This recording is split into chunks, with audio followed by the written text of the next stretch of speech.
Get 'em, Jimmy, where low shack at? The bottle's getting empty up the crack and we stacking chips, all of it's what I want. Plus money winners, that's what I'm on. You can say I'm gone. I prefer elevated pub sports radio. Time to get educated, get produced, leave the juice, letting loose with so much abuse that the bookies wanna call it truth. They getting slaughtered. Can't forget Jeff and low baggers in the chat. That's a lethal weapon 'cause we be pubbing.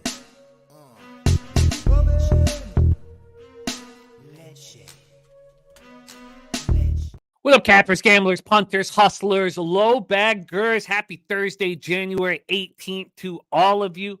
Thank you for watching Betting with the Bag right here on Pub Sports Radio.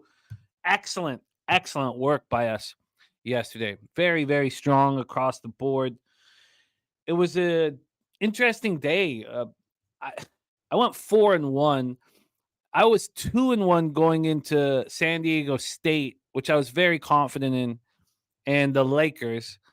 I wanted to wait for the market to go down to 2, and I only made 3.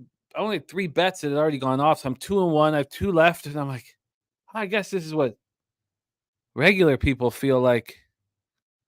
Maybe I should go to sleep. The first time, and God, I couldn't tell you the last time I went to sleep at a regular time. It's different. So I didn't even watch the Lakers easily win. Didn't watch San Diego State dominate. Woke up to that cash this morning.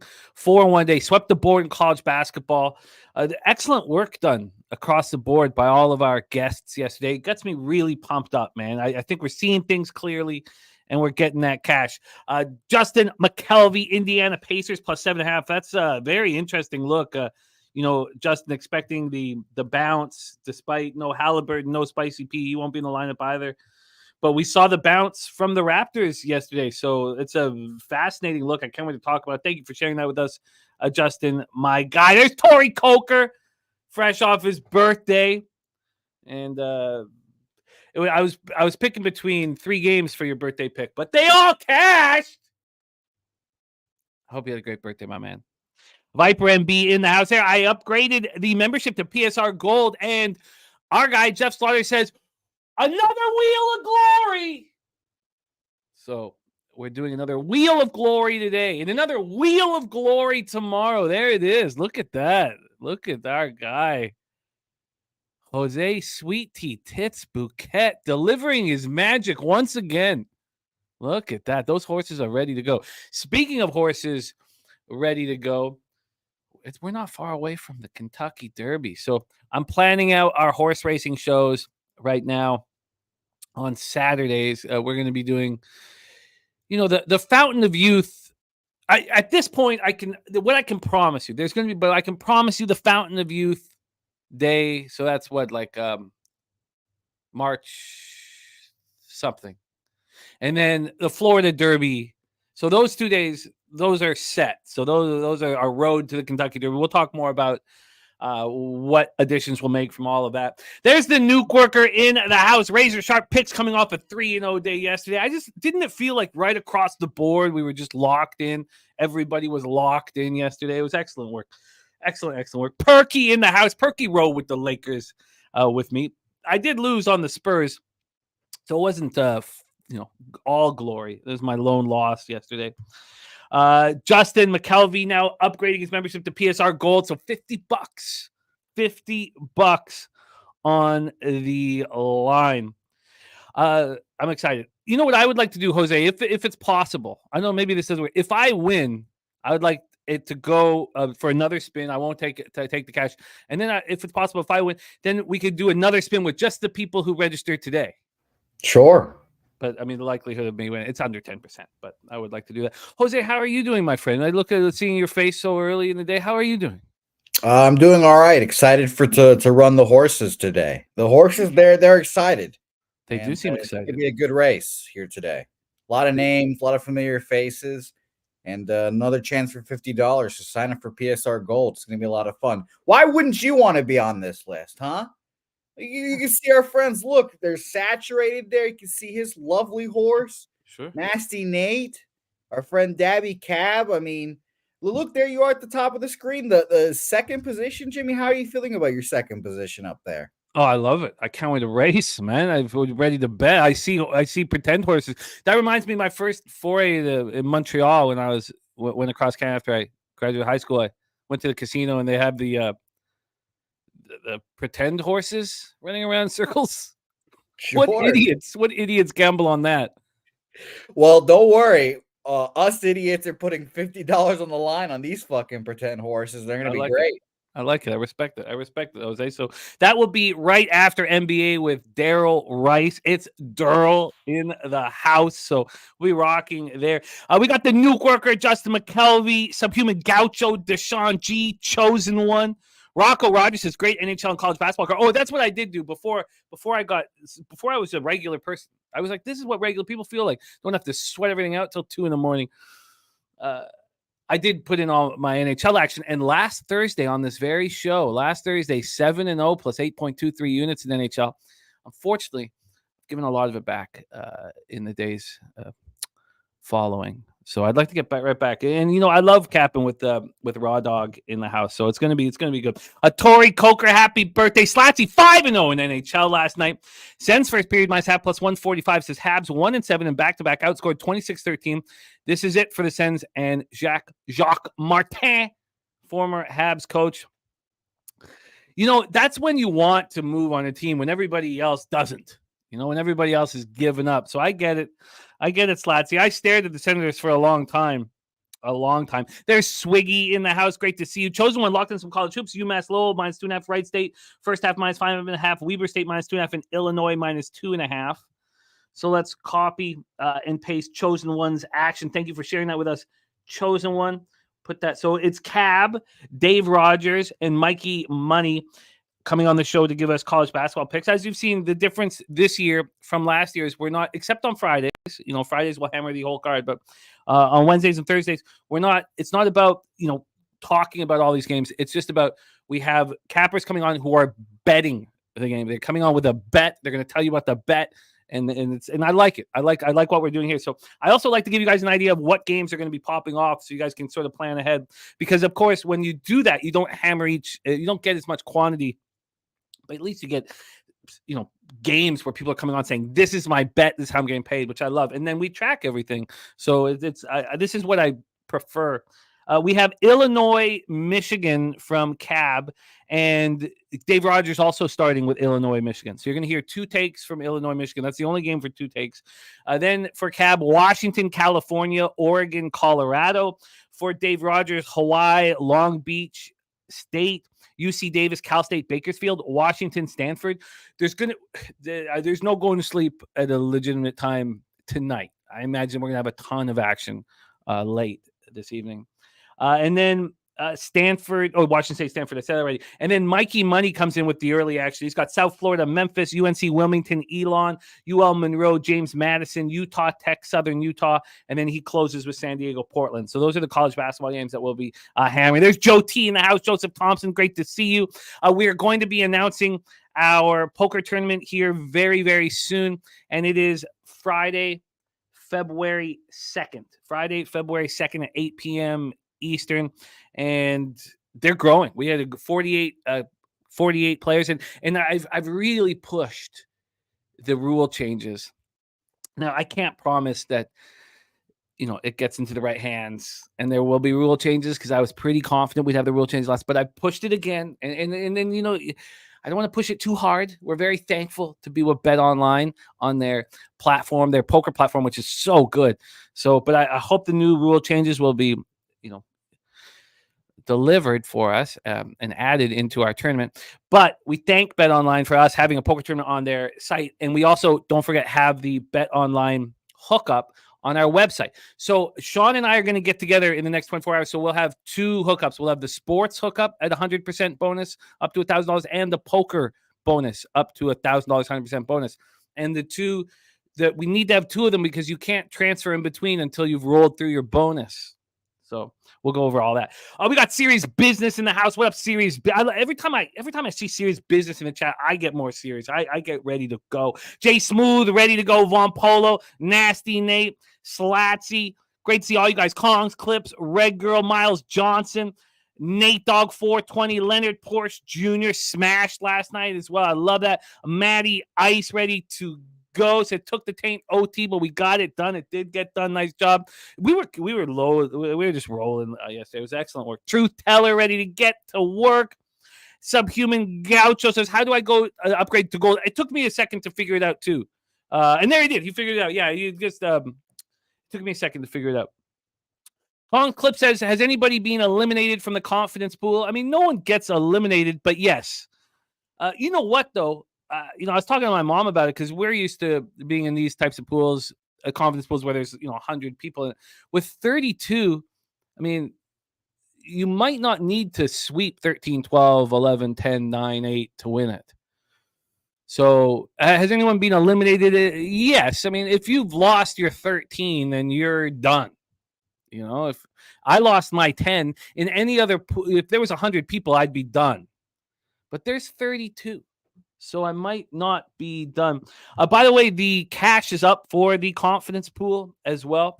The cash is in business.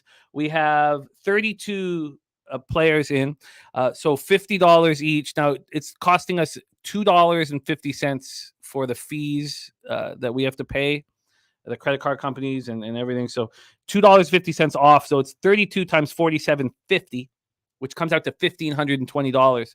So the first place gets $912. That's 60%. Second gets $456. That's 30%. And third gets $152. That is 10%. So those are all up right now. Well, it's great to see all you guys. Miles Johnson ready to rock. Everybody ready to rock. Let's get after it. Michael Johnson in the house. Ian Shaber 7-0 on the hardwood yesterday. God, we were just locked in. Dave Burke looking at the under 6.5 in Coyotes, Canucks, and Wild Lightning. I'm all over that camera. I'm all over this card. I've got 6 bets I've already locked in and leans that I'll just talk it out with you guys before I move on them. So let's go. The Nuke Worker, Dana Delp, Dave Burke 5 for 5 on NHL totals the last 2 days. I love that.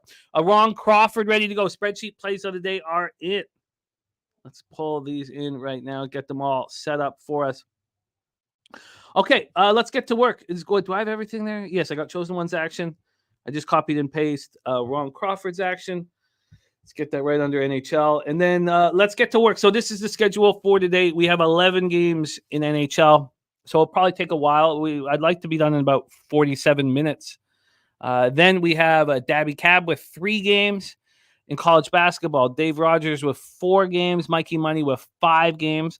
Then we get into NBA with 5 games. That is our schedule. It felt good yesterday, winning. It just felt good. Kongs Clips, yes, you counted 35, but 3 players didn't. 2 didn't put in anything, and then one, Jarek White, didn't put in the confidence numbers. So we gave them their money back because it's the first year doing it. We thank them for trying to be a part of it. So we sent them their money back. So there was 35. You counted right. We gave the money back to 3 players. There's now 32. There's DC Capper in the house. All right. Let's get to work. Let me pop this here. I'll make sure because that is a cleaner version of your spreadsheet plays of the day than the one that I copied and pasted. So don't tell me I did that. Okay, here we go. All right. Let's get to work. Let's bring on your guest for NHL. He's here every Tuesday with Peter Loshak, every Thursday here with myself, coming to us from Belleville, Ontario, a town you don't want to go to. Not even if you need gas. You don't even want to roll in to Belleville and get it. You just want to skip Belleville. Now, if you are like a low income, kind of a low budget pimp, and you got, a stable full of girls that, maybe you roll into Belleville once a month with your girls, get stocked up in a shitty hotel there, maybe get them dancing and get them. But other than that, there's no reason to roll into Belleville. Let's welcome him right now. Please welcome Raw Dog Gogster in the house. Gogster, how are you, my friend? Good. How you doing, Jimmy? Glad to be on the show today, buddy. It is nice to have you, my friend. Last Thursday was my best day of the year. My best day of the year. I'd like to continue that right here. I would like to continue that, my friend. I have locked in 6 bets. How many of you locked in for today's 11-game card? I got 7. Oh, I love it. I love it. Sky Dragon in the house. James Parham. Everybody ready to rock. Marcus McCarthy, Viper MB, Brian Watson. Let's get to work. Jared TG in the house. We start with the Colorado Avalanche, 29-13-3, 11-8-3 on the road to the Boston Bruins, 26-8-9, 13-3-3 at home, TD Garden in Boston, Massachusetts. Alexander Georgiev, who has not been very good this year, 24-10-2, 2.92 goals against average, 897 save percentage, 2 shutouts, going up against Jeremy Swayman, who will be at the All-Star game, 13-3-7, 2.38 goals against average, 922 save percentage, 3 shutouts. It's interesting. You look at his numbers and you're like, wow, they're very good. But he's only won 13 out of 23 games in regulation.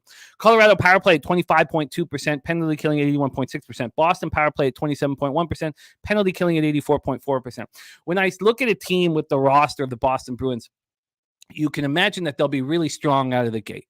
They're well coached. They have a lot of accountability. They have great leadership. They have strong defense. They have a great goaltending tandem. And then I would expect them to not win at nearly as high of a clip as the other teams start getting better. I don't think they have enough talent. They certainly don't have as much talent as we saw before.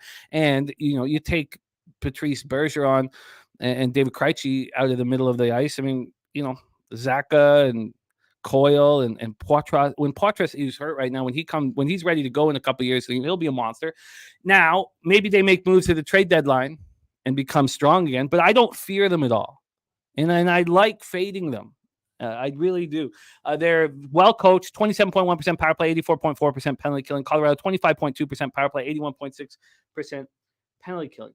Let's get into the line history here for this one.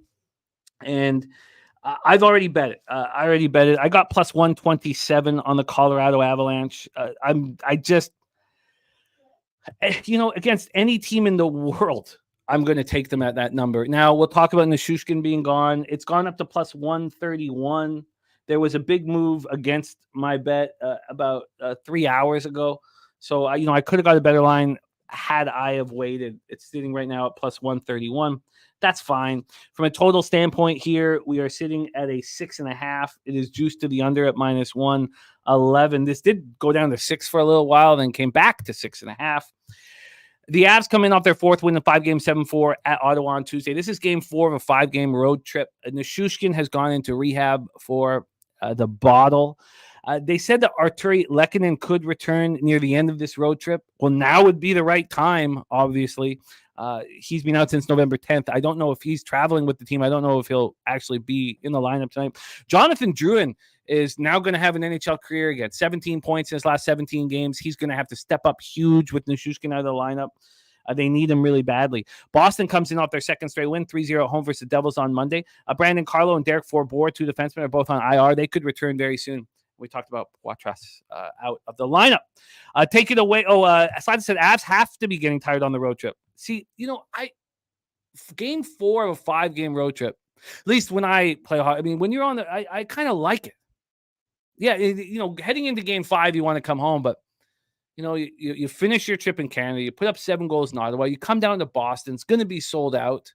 So I thought about all that, the psychological situation that the Avs were in, and I thought, who's not pumped up to play in Beantown, sold out on a Thursday night? But I hear what you're saying. So Sachi says Bruins are nothing for me. This is the highest number that we have received, I believe. Now, someone would have to verify that on the Colorado Avalanche this year. And I will simply bet them at this number against any team in the fucking world. Take it away for us, Mr. Gogster, Avalanche Bruins. Yeah, great breakdown, Jimmy. And I kind of agree with Slatsy a little bit there. I was watching that game against Ottawa. It was a crazy game, back and forth. They were down, they were up, and then they ended up winning that game 7-4. I think this is going to be a lower scoring game. Georgiev's going to be fresh here too, guys. He didn't start last game. It was Prosvedov or Justice Anunin, sorry. He started. Georgiev, I do think he's going to be okay here. His numbers haven't been that strong, but he was able to rest last game. And then Swayman, his numbers have been solid, especially at home, Jim. Power plays have been strong on both teams last 3 weeks, guys. Tight early. That's how I see this game. I see this game being tight early, guys. Plus 125. I took no goal in the first 9 minutes, 30 seconds. Colorado, I don't see this game kind of. I know you're saying with Boston now they're going to come out strong in the first period here, but I don't think that's how Colorado wants to necessarily. I think they want to kind of. It's going to be like a slow burn here, like not expending a whole bunch of energy here. I think that's what Colorado's going to have to do, Jim. I think fourth game in 5 nights, but fourth road game, guys, out of 5, as we were saying here. They had a back-to-back Montreal, Ottawa, 15th, 16th. Now they're playing again. I just think it's a tough spot for Colorado here. I'm going to root that on for you, though. But I think a low-scoring game is going to be in the cards here, guys, in this one. But I'm taking no goal, first 9 minutes, 30 seconds, plus 125. No goal, first 9:30 for Mr. Gogster. And I don't think the Boston Bruins are that good. They have the pieces to be great. And maybe they add at the deadline. But I think that they're overvalued in the marketplace. I was fading them consistently on this last road trip, made a lot of money off of it. Now, all four games went to overtime or a shootout. So, but they're tight game.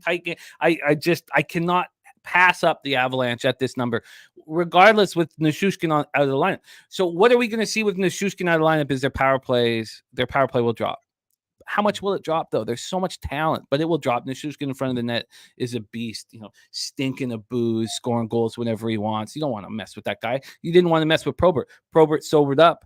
Then now you can punch him in the face. But drunk Probert, watch out. He's going to destroy you. And drunk Nichushkin, sort of the same thing.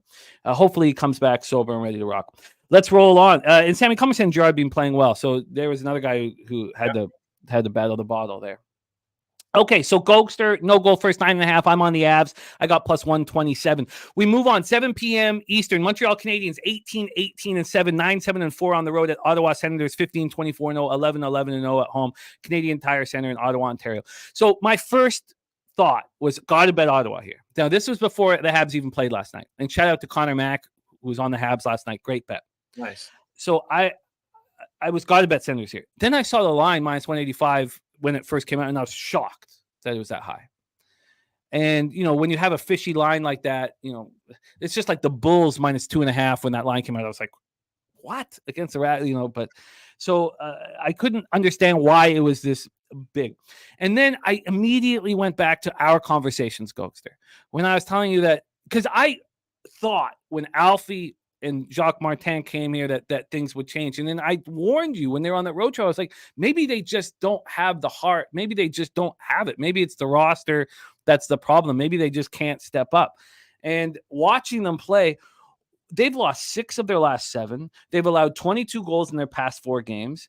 This is game, 3 of this 4-game homestand. Why would I sit here and expect the Senators to deliver? Now, they have a great chance of doing it, an absolutely great chance of doing it.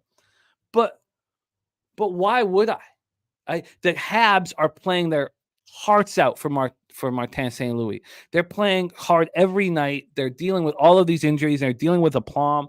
I mean, yes, I get why anybody would want the Senators here because of the situation, but I'm just not. This is the importance of us succeeding here is I don't know what's more important in life. If you don't have a healthy bankroll, what are you going to do?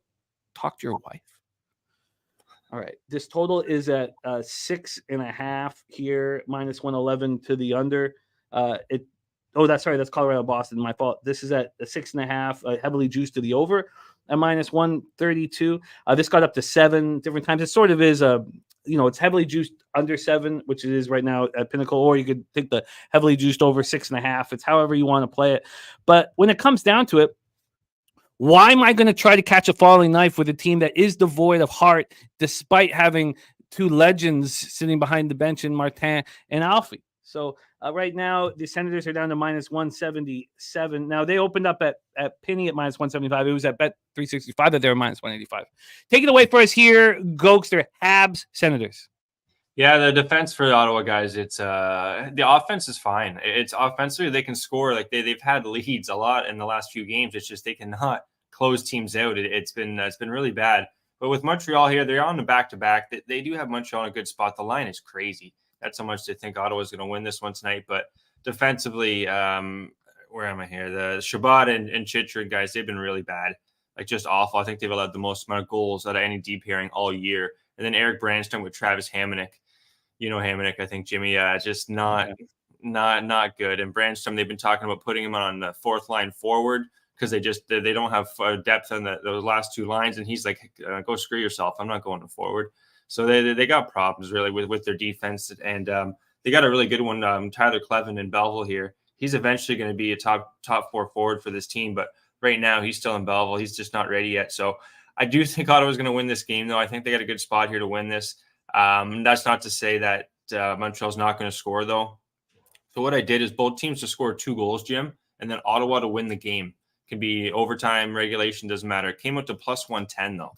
So I like those odds there, and I do think, like I said, Ottawa can't stop the puck, but this Montreal team back to back, not a lot of offense. Well, they're a tough fighting team, but like looking at who Ottawa's played here: Colorado, Buffalo, Calgary, Edmonton, Seattle, Vancouver. Tough teams. They beat up on San Jose 5-4 barely.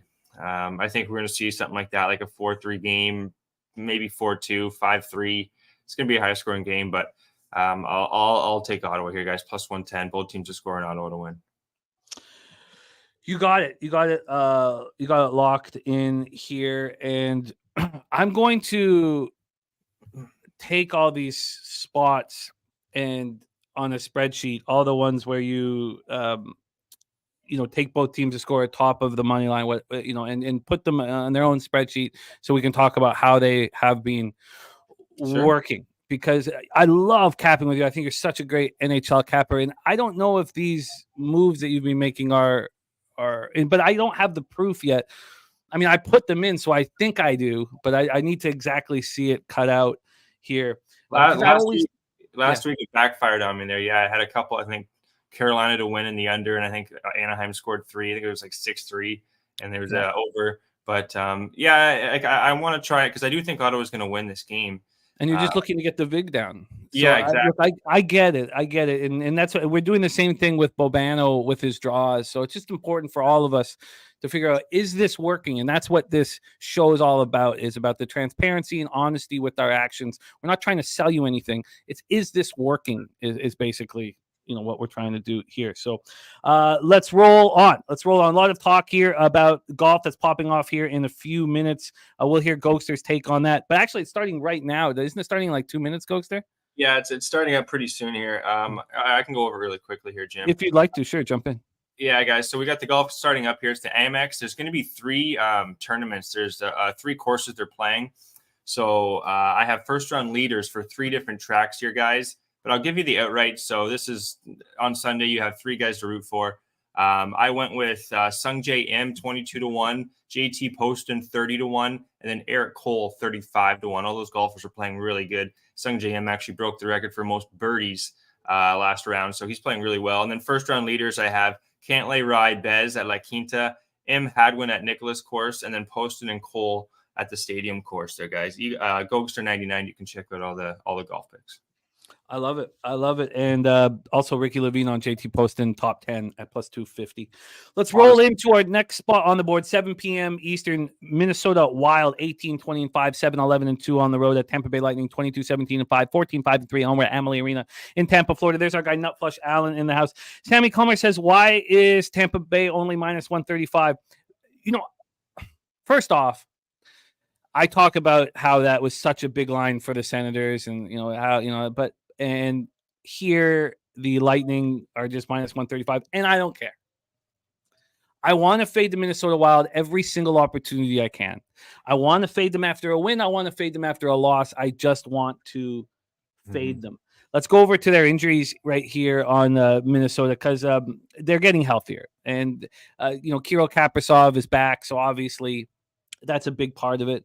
But they still don't have Jared Spurgeon. And I would go as far as saying that Spurgeon's more important to the hockey team than Kirill Kaprizov.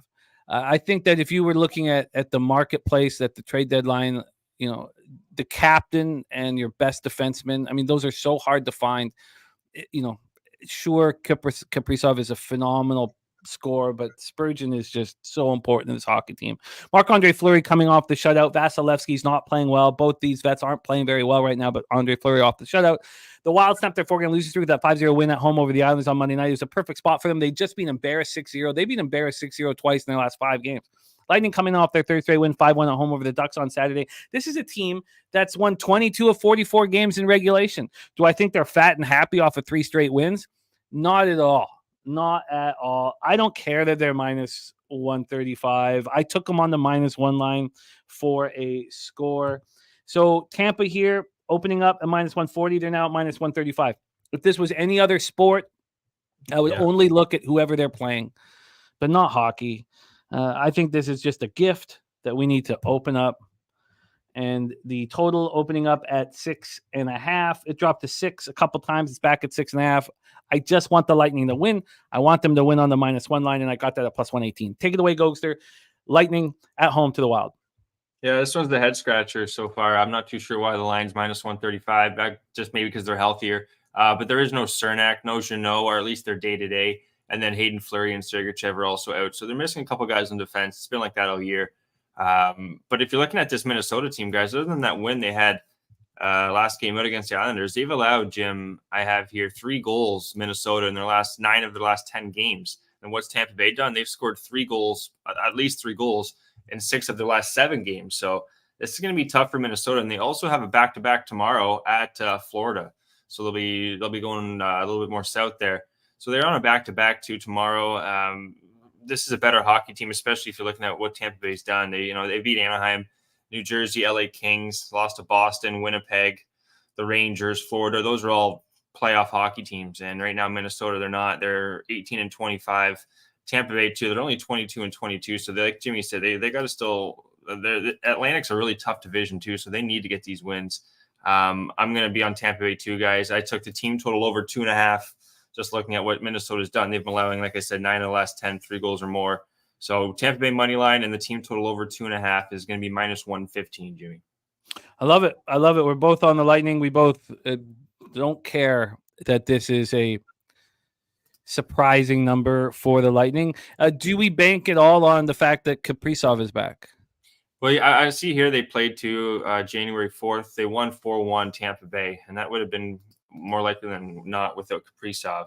So there's going to be a little more offense in this game. I wouldn't talk anyone off and over. Power plays have been over 20% too last 3 weeks. But Tampa Bay, they just seem to be rolling right now. So that's kind of why I'm on them right now. And also Fleury. I love it. Both of these goalies too, Jim. Home road splits, actually a little bit better. On the road, Fleury's 9-10. At home, Vasilevsky's 9-13.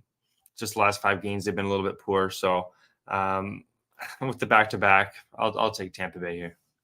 I love it. Stimmy OG big on the over 6 in the Tampa Bay game, and he's big on the over 6.5 in Ottawa, Montreal. Let's roll on. 7 p.m. Eastern. Dallas Stars 26-12-5, 12-4-3 on the road at Philadelphia Flyers, 24-14-6, 10-8-2 at home. We're at Wells Fargo Center in Philadelphia, Pennsylvania. There were 3 spots that I would have bet if the line was just a little different. And, yes, the Lightning line is suspicious, but it's suspicious in a way where if I'm right, I'm going to make more money than I probably should. In the 3 spots that I didn't, the first one was the Senators. I couldn't take him at that number. And here with the Stars, you guys know that I want to fade Philadelphia very badly, and it's not worked for me so far this year. I still want to fade them very badly. And I think the Stars are a really good hockey team. But risk reward, I just can't take the Stars as this big of a favorite at the Flyers, even though the Flyers aren't very good at home. I just didn't. I'm sure. So the next 2 spots, and I'll give you the heads up because it's the next game right after. It's the Stars and the Blues. They're playing against teams that I want to fade so badly, but I just, with this big of a card, just couldn't do it. I couldn't do it. Urshon confirmed for the Flyers, says our guy. Palatsi, Ottinger on the other end, who's not been very good. Now he's been dealing with injuries, so maybe he gets rolling here, and they need him to. Dallas power play at 23.3%, penalty killing at 84.9%. Philadelphia power play at 12.2%, the worst in the league. Penalty killing 86.3%. Will Drysdale really fix that power play? No, is the answer. I mean, he'll give it a slight improvement. So this total is sitting at 6. It's juiced to the under. Opened up So there's been a 17-cent move to the under, but it's still at 6. This was juiced to the over. And from a money line standpoint here, we have the Dallas now minus 126. Now we're talking. Okay, maybe, you know what? Maybe if this gets a little, it was minus 135 at 365, and they were the first to come out with the line. It's still at minus 135 at 365. I'm not logged in. Maybe I should log in and see if it changes. But, I just find it very hard to believe. I got the Stars after winning 5-1 over the Kings on Tuesday.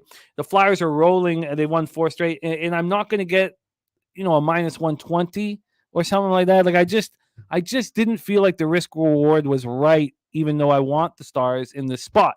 But maybe that'll change after hearing Gogster. Gogster, take it away. Stars, Flyers. My guy Foxy in the house. Great to see you. Let's dance. Ready to rock. Hoops 590. Ready to go. Let's go. Take it away, Gogster. Stars, Flyers. Yeah, so Dallas have been scoring. They can score, guys. 10 of the last 10 games, 3+ goals scored. And then Dallas, like you said, they've won the last 4 games too.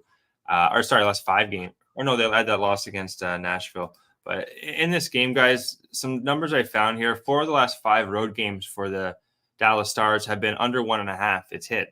And then 7 of the last 10 home games for the Philadelphia Flyers, the first period under has also hit. And Philadelphia is coming off a 3-game road trip where they played well. That's usually where I like to take a first period under too.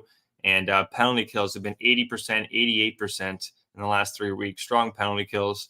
And then goaltending, Erson, guys, he's been solid. 3-1-1, 940 save percentage, 1.66 goals against. Hot goalie too. Ottinger, 9-3-1 on the road, 925 save percentage. So really strong goaltending it looks like here, guys. Heavy line move has already been in the under. I'm taking the first period under 1.5 at plus 105, Jimmy. Kind of those numbers I listed off already, guys. The last 10 games, last 5 games, just heavy under trends. And then Philadelphia's coming off that long road trip too, or not long, but St. Louis, Winnipeg, Minnesota, now they're coming home. And then 5-1 win for LA Kings or Dallas over LA. Defensively, looks like they're playing stronger defensive. So I think the under is definitely in play here, Jim. Plus 105 on the first period, though. 1.5 is what I went with. And if you have a free $500 bet on the side only, how would you attack it? Oof, that's a tough one. I don't know. That's really tough. Maybe I could see this maybe almost going to overtime. Really tight game. Let's see who they lost to Pittsburgh 4-1. Philadelphia before that they were bad. I don't know, Jim. That's really tough. $500 bet. Maybe take the plus. That's tough, Jimmy. Maybe take Philadelphia on the plus money, but I think it can go either way. But I don't see each team getting 3 goals here. So I think the under's in play. If this was a 3 or 4 game card, I would talk about this longer and probably try to find a way to get it on the Stars. I'm not going to do that here. I'm not going to take them on the road as a big favorite here. It doesn't do it for me. Let's roll on. 7 p.m. Eastern. Now, this could be an addition, and it's not, you guys know, I every single time the Capitals are playing, I tell you how badly I want to fade the Capitals. Over and over and over, and I'll keep saying it. But here, with this blue squad that's 8-11-1 on the road, whom I like and I love at the Enterprise Center, do I really want, like, I was thinking, I wanted a plus 110 at a minimum, and they offered me a plus 100. Then it moved to minus 105, and I was like, I just don't know if that's the kind of risk reward that I want.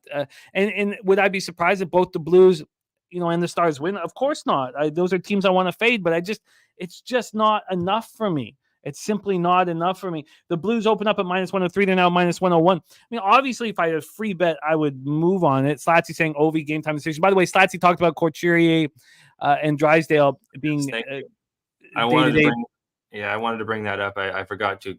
That'd be Slats. I don't know if we should bring up those situations. You have an illness. They've been off for 3 days. They've come back home. I mean, we can't put too much.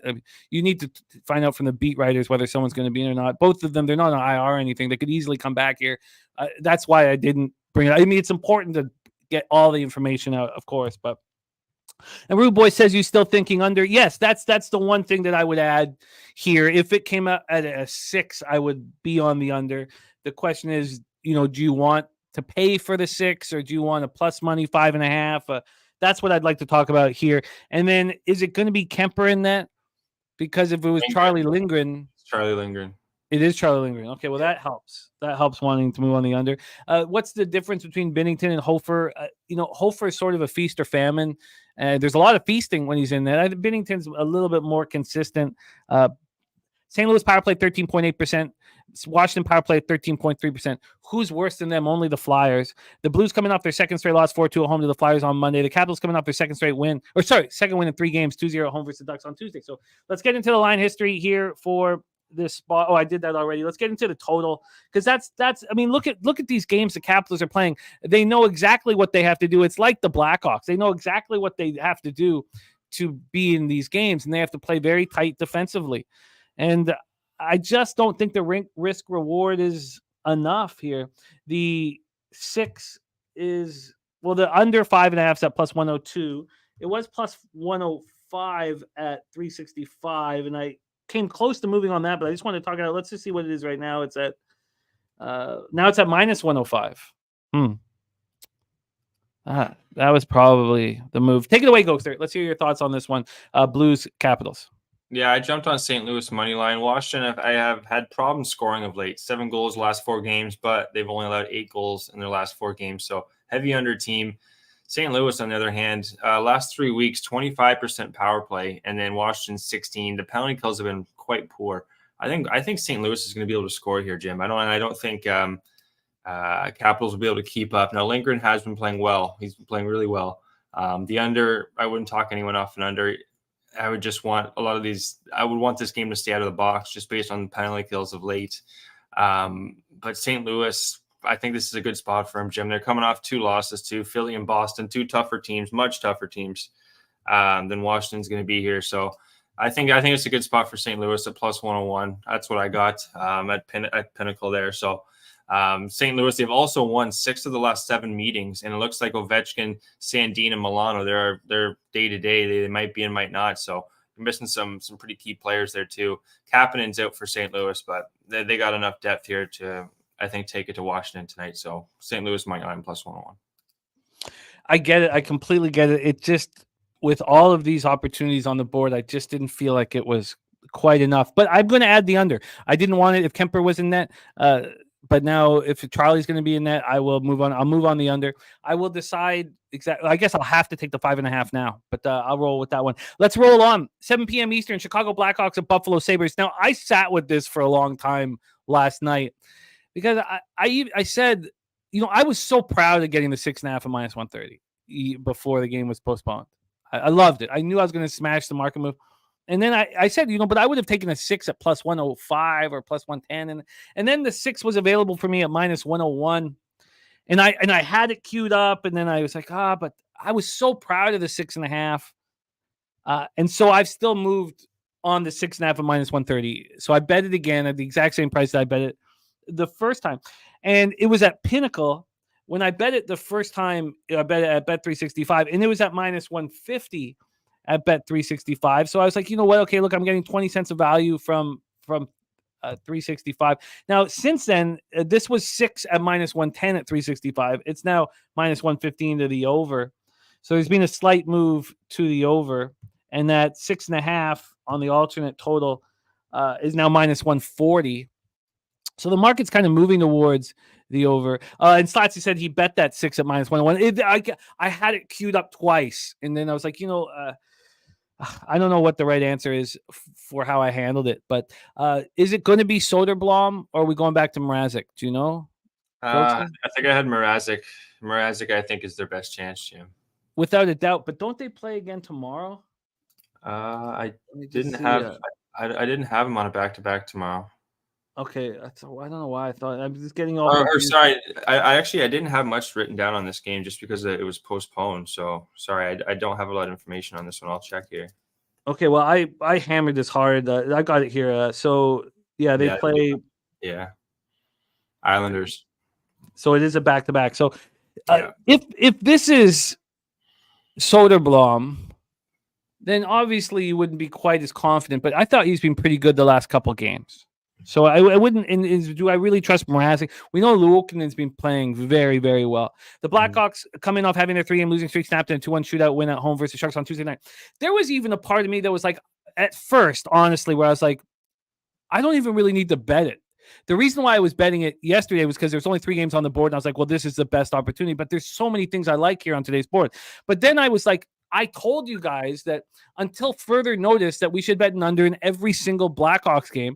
And I can't say that and not follow through with it, despite there being a lot of opportunities on the board. So that was all of my thought process here. They played 5 games since they lost Bedard to the fractured jaw. They scored 4 goals in that first one. They've scored 4 goals combined in their last 4 games. You have Skinner on IR. We talked about that yesterday, how you don't want him on the ice if you're betting an under. Mattias Samuelsson, you would want. The Sabres allowed just 1 goal over the past 2 games. So here I am.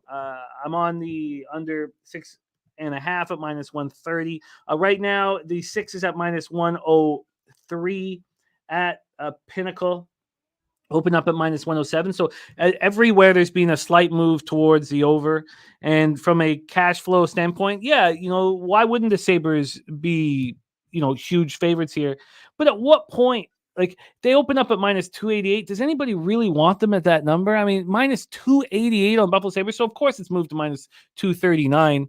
I don't want the Sabres as this big of a favorite, and I don't want the Blackhawks this season. So I'm on the under 6.5 -130. Take it away, Gogster. Yeah, and just an update here. It looks like Skinner, he's upper body, he's day-to-day as well. So Skinner, Cousins, Samuelsson, they might be in. It looks like they're going to be out just from their beat writer here. The bet I might take here, I had nothing on this game, but just kind of from what you've been talking about, Jim, and they scored 4 against Calgary, but since then they really haven't been scoring at all. On Penny here, the team total under Chicago 2.5, so only -128 on the team total under for Chicago Blackhawks. That seems, I think that should be like -150, 160, no? I agree, but my fear was 2-2 going into overtime. I looked at it too. 2-2 going into overtime. That just scared me. That's just like that. That was just my initial fear. But I agree with you. It should be, it should cost more than that. That's where I would look. I got no play on this game though. I'm going to be a pass, like you said. There's enough games on this slate, but I would lean towards Chicago team total under 2.5. I got the under 6.5 at -130. Gogster, let's talk about your Toronto Maple Leafs here. Losers of 4 straight, and I'm backing them here on the -1 line at +128, and I love them here. We got to think that Vladar is going to be in net again. Markstrom dealing with day-to-day injury here. I don't care if it's Samsonov. I don't care who it is, honestly. Would you rather have Samsonov than Martin Jones? I mean, I know that Samsonov is seeing a shrink, and he's got all these. I don't know where he's at mentally. How would I know? I can't pick up where he's at. But Toronto power play 25.6%. Calgary's power play is even worse than I told you guys it would be. I said 14.5% at the beginning of the year was what their power play would be. It's at 13.7. They've won 4 straight games. They came back in a situation, and I had the great day Thursday, and then on Saturday, I gave a lot of it back, and then on Monday, I cashed the Jackets at +180, but I lost with them on the first period and lost by it. So I was shook. I was like, I need a day off of hockey. It's kind of, the extremes are pretty difficult to handle. But I told Jose, I was like, I would be on the Coyotes, but I just need a day off. And I would have been on them first period in full game. I would have pushed the first period, and they were up 2-0. I saw Jose was on them first period full game, and you were on them full game, and you deserved better. Calgary's got a good vibe for the first time all year. They've not had a good vibe. They seem the father's trip was great. Lanny McDonald took the fathers everywhere they went. I mean, who doesn't want to party with Lanny McDonald? Yeah, that was a big factor. But Blake Coleman's back on the trade block. So it's just I just don't believe that they're going to be able to continue. So I took the Leafs with confidence. In fact, at this point right now, I would say this is my favorite bet on the board. The Leafs are sitting here at -128. They were opened up at -124. They've been up to -130. They've been down to -118. I took them on the -1 line at +128. I like where I stand. I think the Leafs beat the Flames tonight and snap their 4-game losing streak. Is it a good thing to bet on a team on a 4-game losing streak? Probably not. Are you trying to catch a falling knife at that point? Yeah, probably. But I want to fade the Flames every chance I get. And I thought the Leafs played a pretty good hockey game against the Oilers. And they have to win right now. I mean, this Leafs team that was the favorite to win the Cup, which we all laughed at to start the year, has won 21 of 42 games in regulation. They have to win now, just like the Lightning have to win now. Take it away, Gogster. Flames, Leafs. Yeah, not a sign of a good team really for Toronto. If they're not closing teams out late and going to overtime, it's just not a good sign. Where I'm going here, guys, I agree with you, Jim. I think the Leafs are going to have a good start to the game, and that's what they've been doing. They've been strong in the first periods, and they've just kind of been sizzling as this road trip's been going off. And just something to note, guys, a lot of these teams playing in Calgary, Edmonton, and whatnot, it's like minus 40, so not exactly easy to travel right now up there. Walsh should be back on the 24th, I'm seeing here, Jim. But right now, Jones, he's doing okay. But what is he, like 36, 37, maybe even older? Tough for him to have all these starts he's had in a row. And then the other situation, they throw in Samsonov, it's not much better. So they really need to get Wall back ASAP. And if he gets hurt again, then they're in deep trouble. They'll have to call up the guy from the AHL there. So I'll take Toronto in the first period, guys. I think they'll be able to do what they've been doing. Also, Huberdeau, he looks like he's day-to-day, so Huberdeau is going to be out. Markstrom, like you said, and then Gilbert still with the concussion. So Toronto first period, I like it. To close it out, it's tough. Calgary's been a feisty team of late, 3-2, 3-1, 6-2, 6-3. So I hope Toronto wins as a Leaf fan, but first period, minus 116. That's where I went with you. I like it. At this point, that's the best bet on the board is the Leafs here. Let's move on. 9 p.m. Eastern, Seattle Kraken 19-16-9, 10-8-6 on the road. Edmonton Oilers 24-15-1, 12-6-1 at home. Rogers plays in Edmonton, Alberta. Joey Decord, Stuart Skinner. Decord 13-6-8, 2.28 goals against average, 923 save percentage, 2 shutouts. He's been excellent. I love seeing these old journeyman goaltenders step up. Stuart Skinner 19-9-1, 2.61 goals against average, 903 save percentage, 2 shutouts. I could tell when he was in that huge slump to start the year that he's mentally tough. He was going to be fine. He believed in himself, and it was Soupy Dumps that didn't. And Campbell's now nowhere to be found. Seattle power play 22.1%, penalty killing 80.3%. Edmonton power play 25%, 81.2% penalty killing.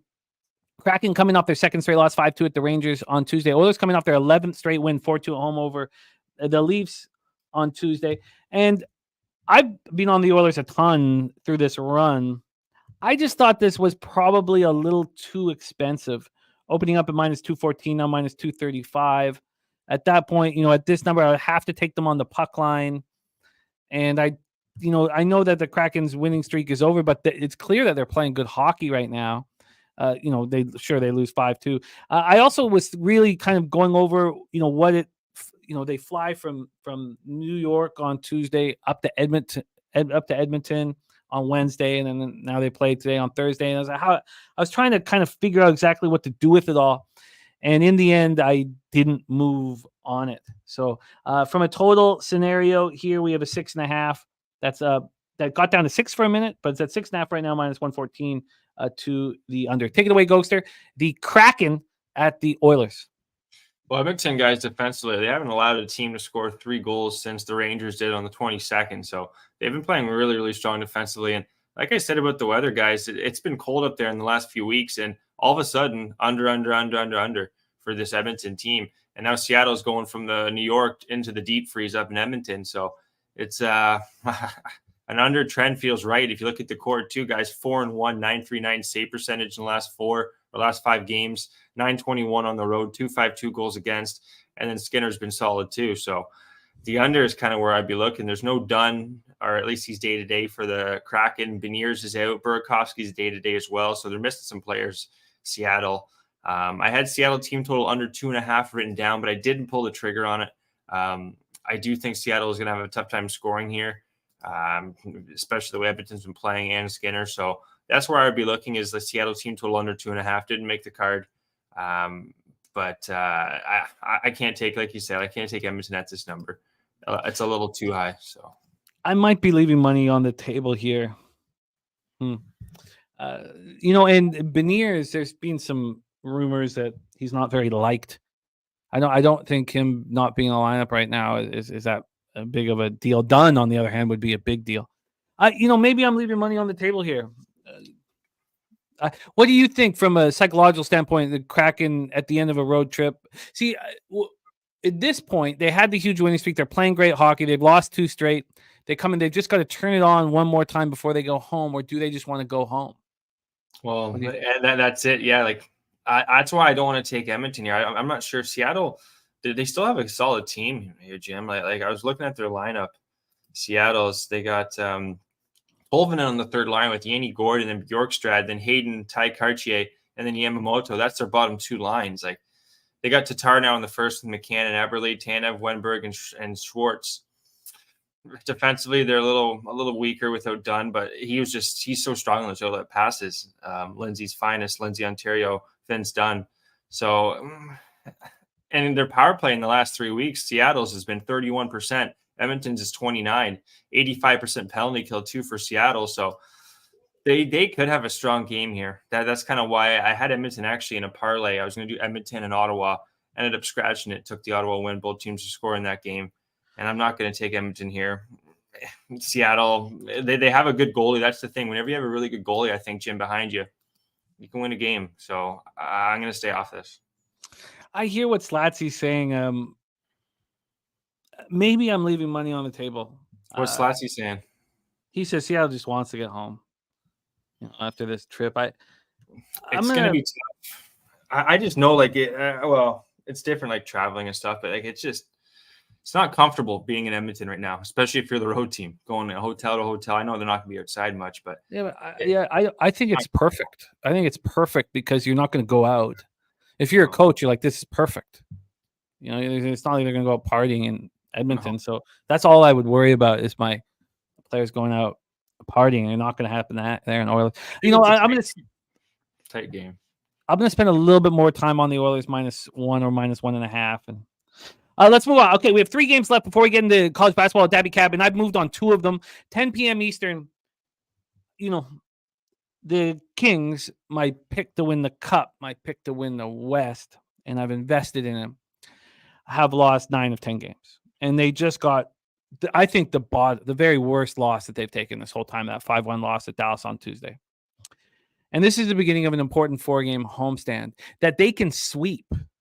I know they've been bad at home all year. I mean, it's wild how bad they've been at home. 7 wins in 19 games, 7 regulation wins in 19 games. By the way, Jay's final take, confident on that under 6.5 in Seattle, Edmonton. And that may be a beautiful, beautiful spot there. I like it.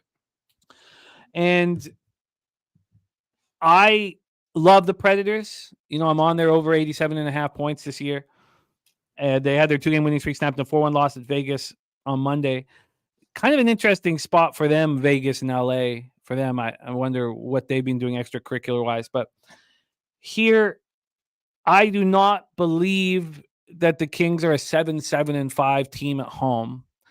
And because of this, be well, Matty Ice. I got the taint. I copied and pasted the taint. We're gonna hammer the taint when we get into college basketball here in a second, Matty. Thank you for sharing your hard work with us, my man.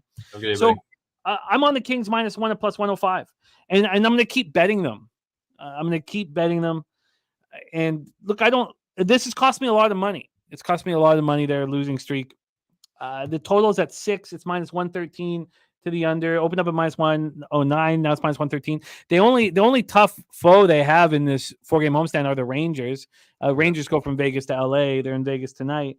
The Kings right now are at -139. So there's been a move towards Nashville. Why wouldn't there be? I mean, the Kings are bad at home and they've lost 9 of 10. I don't care. I could have got a better line if I had waited. I'm on the Kings -1 at +105, and I'm going to keep betting the Kings, and I'm going to deal with the consequences. Take it away, Gogster. Predators, Kings. Yeah, I think I have a lean towards the over in this game, guys. The LA Kings, they allowed 3 goals in their last 9 of 10 games. Sorry. Lean over 6.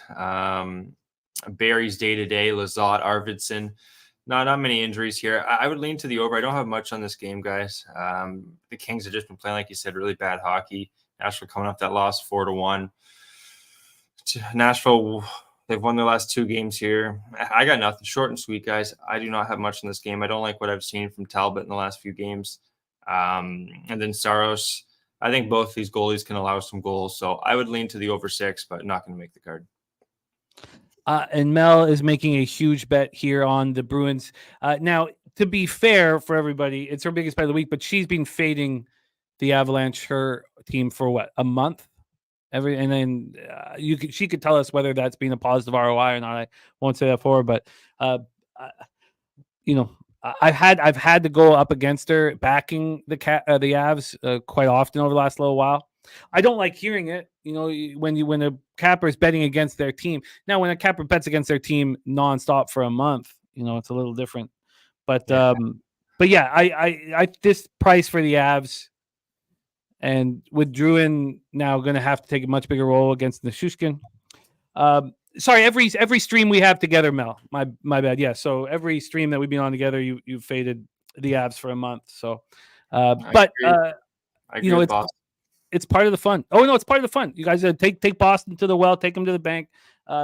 That's part of the fun. I have no animosity whatsoever. Like, it's part of the fun when we're on opposite sides. Okay, so I'm on the Kings -1 at +105. Let's move on. 10 p.m. Eastern. Arizona Coyotes 21-18-3, 8-9-3 on the road. Vancouver Canucks 29-11-4, 14-4-1 at home at Rogers Arena in Vancouver, BC. Connor Ingram and Thatcher Demko. Ingram 15-8-1, 2.52 goals against average, .918 save percentage, 5 shutouts. He's been great. Thatcher Demko is a Vezina finalist with his play thus far. 22-8-1, 2.47 goals against average, .919 save percentage, and 4 shutouts. And imagine having to do that with Tyler Myers playing, 18 minutes a game in front of you. It's impressive. Demko's been impressive. Arizona power play 23.5%, penalty killing 79%. Vancouver power play 23.2%, penalty killing 78.8%. Let's get into line history in this one. I've stayed off of it. I've started moving on the Canucks more now. I've kind of gotten over, I just really believe they are the team that their record says they are. But now coming back home, I did fade them in this situation maybe 6 weeks ago, and they came back home and smashed. This last road trip was as impressive of a road trip as I've seen. Now, I bet against them. I had the Jackets, and it was, they were in a real tough spot. They were stuck in Buffalo, and then they traveled late, and they had to take a bus up to Toronto to fly out. And it's a 6-cent move towards the Canucks. Not a big move here. From a total side of things, we are sitting here with a 6.5 -117 to the under. This went from 6.5 to 6 back to 6.5. I have not moved on this spot. Take it away for us here, Gogster, Coyotes, Canucks. Yeah, I guess we're going to be quick with these last, or at least this one. I don't got much on this game, but I'll tell you the goalies, guys. They've been really strong. Ingram and Demko, 932 in the last 5 games, 925 save percentage. And then home road, they're above 924, 928.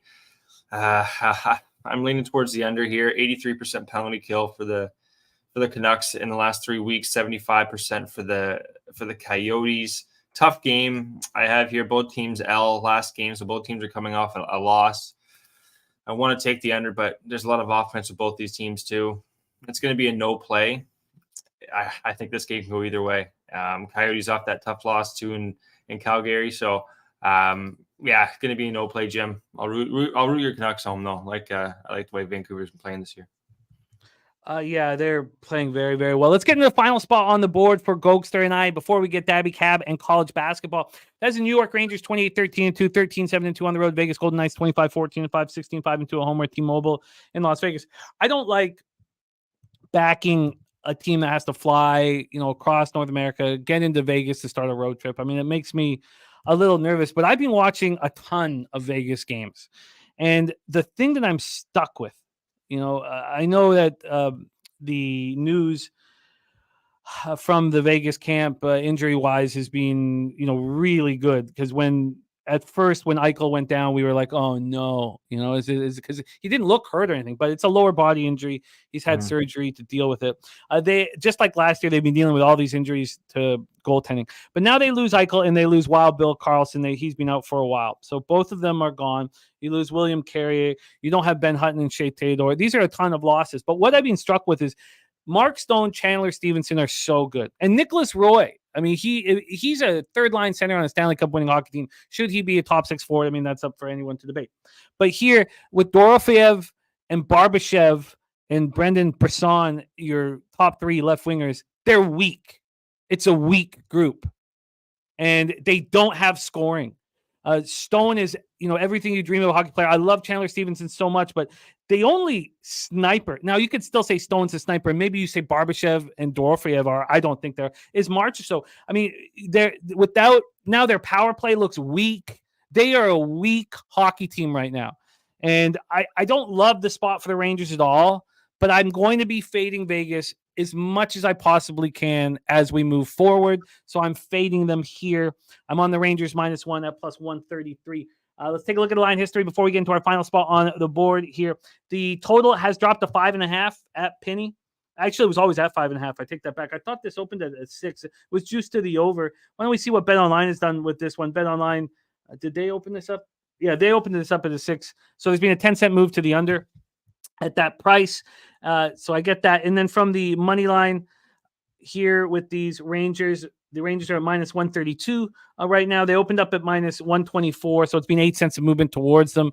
I just think with these two rosters, the Rangers roster is much better than the defending Stanley Cup Golden Knights roster. Take it away for us here. Goes to the last game on the board, Rangers Knights. Yeah, I agree with that, Jimmy. Just a quick update with the goaltending, though. Gustafson's going to be in for Minnesota tonight. And then you got Caden Primo is going to be in for Montreal. But yeah, they're going Gustafson tonight against Boston. Back to this game though. I'm in agreement with the Rangers here. Too many injuries, guys, for the Vegas Golden Knights against the top team, in my opinion, and the Rangers. Penalty kill, it's been a little bit poor for the Rangers, but only 11% power play for the Vegas Golden Knights. Too many injuries they have for Vegas of late. And then the goaltending too. Who's going to be in net? Hill's been day-to-day. We don't know if he's been coming back or not. They say he might be back today, might not. So with Eichel, you said Carlson, Carrier, Bjornfoot too now. Thur, their third goalie, he's out. There's too many injuries against a solid team like the Rangers. So I took the money line, guys, at -128. Bit of juice, but pretty confident in the Rangers to get this one done. Same here. Oh, I love it. I love that we are correlated with a bunch of our action today, my friend. Let's get into a review of Gogster's action. So we have no additions. Is that right, Gogster? No additions today. No addition. So Gogster, Tampa Bay money line and team total over 2.5 and -115. St. Louis money line +101. Colorado, Boston, no goal first 9.5 at +125. Dallas, Philadelphia, first period under 1.5 at +105. Montreal, Ottawa, both teams to score 2 or more, and Ottawa money line at +110. Toronto first period money line at -116, and New York Rangers money line -128. I'm also on the Rangers, but I took them. I want the score. I want the cash at this point. Even moving my unit size up to $300 from $200 on January 1st, I still want these big scores when I can get them. Trap God says, "Is it not weird that the Rangers are favorites?" I'm telling you, I'm watching a lot of these Golden Knight games. I'm almost every late game that they're playing. Well, they're at home. They're always late games. I've been watching almost all of them, and they're not a good team without Wild Bill and Jack Eichel. They can't score on the power play. They don't have their defense is weaker with these injuries. So I'm not. Their goaltending is questionable. That's your defending Stanley Cup champion. They're very inconsistent right now, the Vegas Golden Knights. They could, with all these injuries, it's tough to trust the score. I think the line's about right, around -125 for the Rangers. Let's go Rangers. Yeah, no, I agree with you. I thought the line was absolutely right. So I'm on the Avalanche here at +127, and nervous to be going up against Mel, who's fading her team. Not a position I want to be in. I lean to the Senators. I can't move on them at this price. I'm on the Lightning -1 at +118. I love that spot. I lean to the Stars. At that number, I just can't get there. I think I add the under. I'm going to add the under now. It's Charlie against Binnington. I'm going to add the under in St. Louis, Washington. I'm on the under 6.5 in Chicago, Buffalo. The line's sort of going against us. Leafs -1 at +128. That's my favorite look on the card. Do I add the Oilers now with this talk about Kraken at the end of this trip? I probably should. But then I'll have to take them on the puck line, so I need a little bit more time on that. Kings -1 at +105. I'm on. Arizona, Vancouver, I'm off. And the Rangers -1 at +133. Gogster, my man, I love these Thursdays with you, my friend, and we'll be doing it in person soon in San Antonio. What's going on for you? Where can we see you next? And what's up, my man?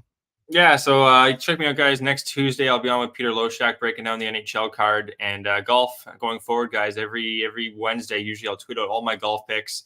Haven't hit yet these first 2 weeks at the Century and the Sony Open, but feel pretty confident this week's Amex, guys. Not to mention Actually, quickly, Jimmy, the NFL game. I went to the NFL game in Detroit. Oh yeah. That was just insane. First win in 30 years. It was minus 25 Fahrenheit probably, but it was just unbelievable game atmosphere. I might even have some football picks. I'm actually in a second team. NFC team is officially the Lions. Got a Ross St. Brown jersey. So yeah, going for the Lions this year. Everyone that's a Lions fan, let's fear the den, baby. Let's go. I love it. There he is, Mr. Gogster. Please follow him at Gogster99. Yeah, Brian Watson. The Leafs are my favorite spot on the board. There's our guy, Eldorado custodian Jason Meyer in the house. Can't wait to see you in San Antonio, just like last year. You were so much fun. All right, let's get into college basketball board sweepage yesterday. Virginia -4. I thought about doubling up, and if I had doubled up on San Diego State and Virginia, I'm trying to keep everything so clean right now, and that's why I didn't. But Virginia -4 cashed. Eastern Carolina +3 cash. San Diego State -6.5 was just sit back and relax cash. So it's good. So and I haven't had a day like that in a while. My unit size has been down. It's been down all year volume wise in college basketball. But now they're $200 units in college basketball, so there's a little more on the line. But 38 and 23, 62.3% on the year. Back in the double digit profits. ROI back over 20%. So I'm excited. I'm pumped up. And I love working with the crew that we have in college basketball. On Wednesdays, every Wednesday, we have Connor Mack, Daby Cab, and Mikey Money. On Thursdays, we have Daby Cab, Dave Rogers, and Mikey Money. And Friday, Bobano. It's a great group, and we should be winning. So let's bring on your next guest, smash and grab on Kentucky, blowout winner for him yesterday. And let's get that cash right here, right now. Please welcome from Dallas, Texas, the star of Medicaid Mondays, Mr. Daby Cab in the house. Daby, how are you? I'm good, Jimmy. I'm good, man. I love these Wednesdays. I love these Thursdays. I love college basketball season. I love making money more than anything, man. That's why we're here. That is why we're here. And we've been doing it. Now, we did get some best bets from cappers in our chat.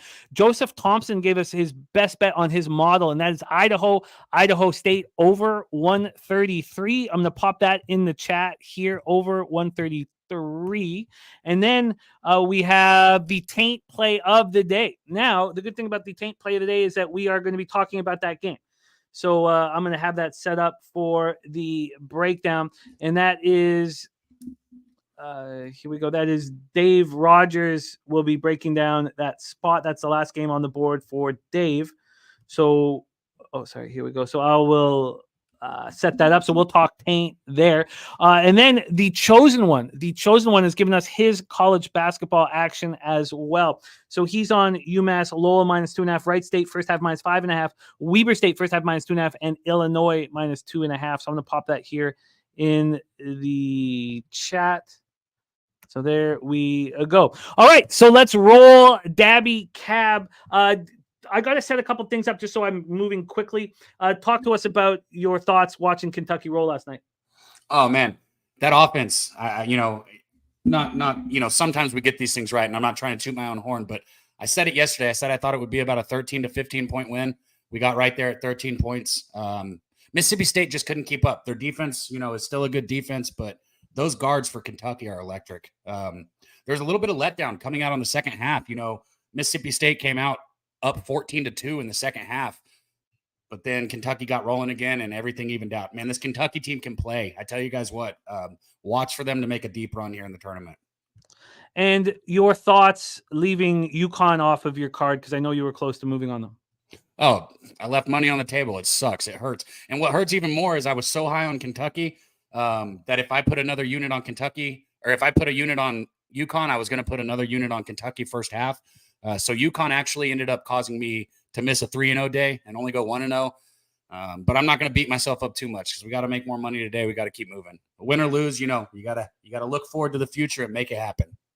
Well, we haven't been that hot lately, and that's why I didn't add the first halves on my two. So, I left two spots that I would have usually have moved a little harder on as well. So maybe cashing yesterday can get us to fire a little harder as we move forward. And I noticed you got 3 games on today's schedule. So let's get right to work. We start 8:30 p.m. Eastern, the number 14th ranked Illinois Fighting Illini, 12-4, 3-2 in the Big Ten at the Michigan Wolverines, 7-10, 2-4 in the Big Ten with the Chrysler Center in Ann Arbor. And we have both Daby Cab and Dave Rogers capping this game. This is the only spot on the board where we have two of our guys capping the same spot. So it's going to be right here to get us rolling.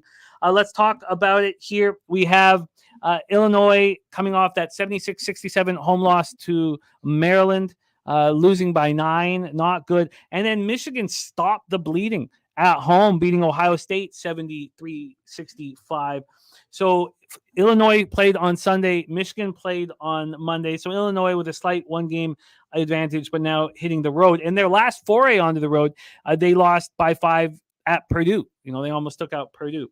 So let's move into the line history here for this one. We'll start with the side here from a spread perspective.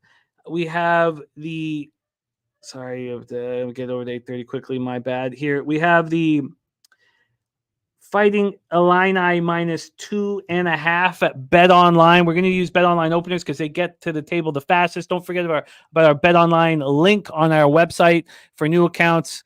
100% bonus up to $1,000, and it doesn't have to be Bitcoin.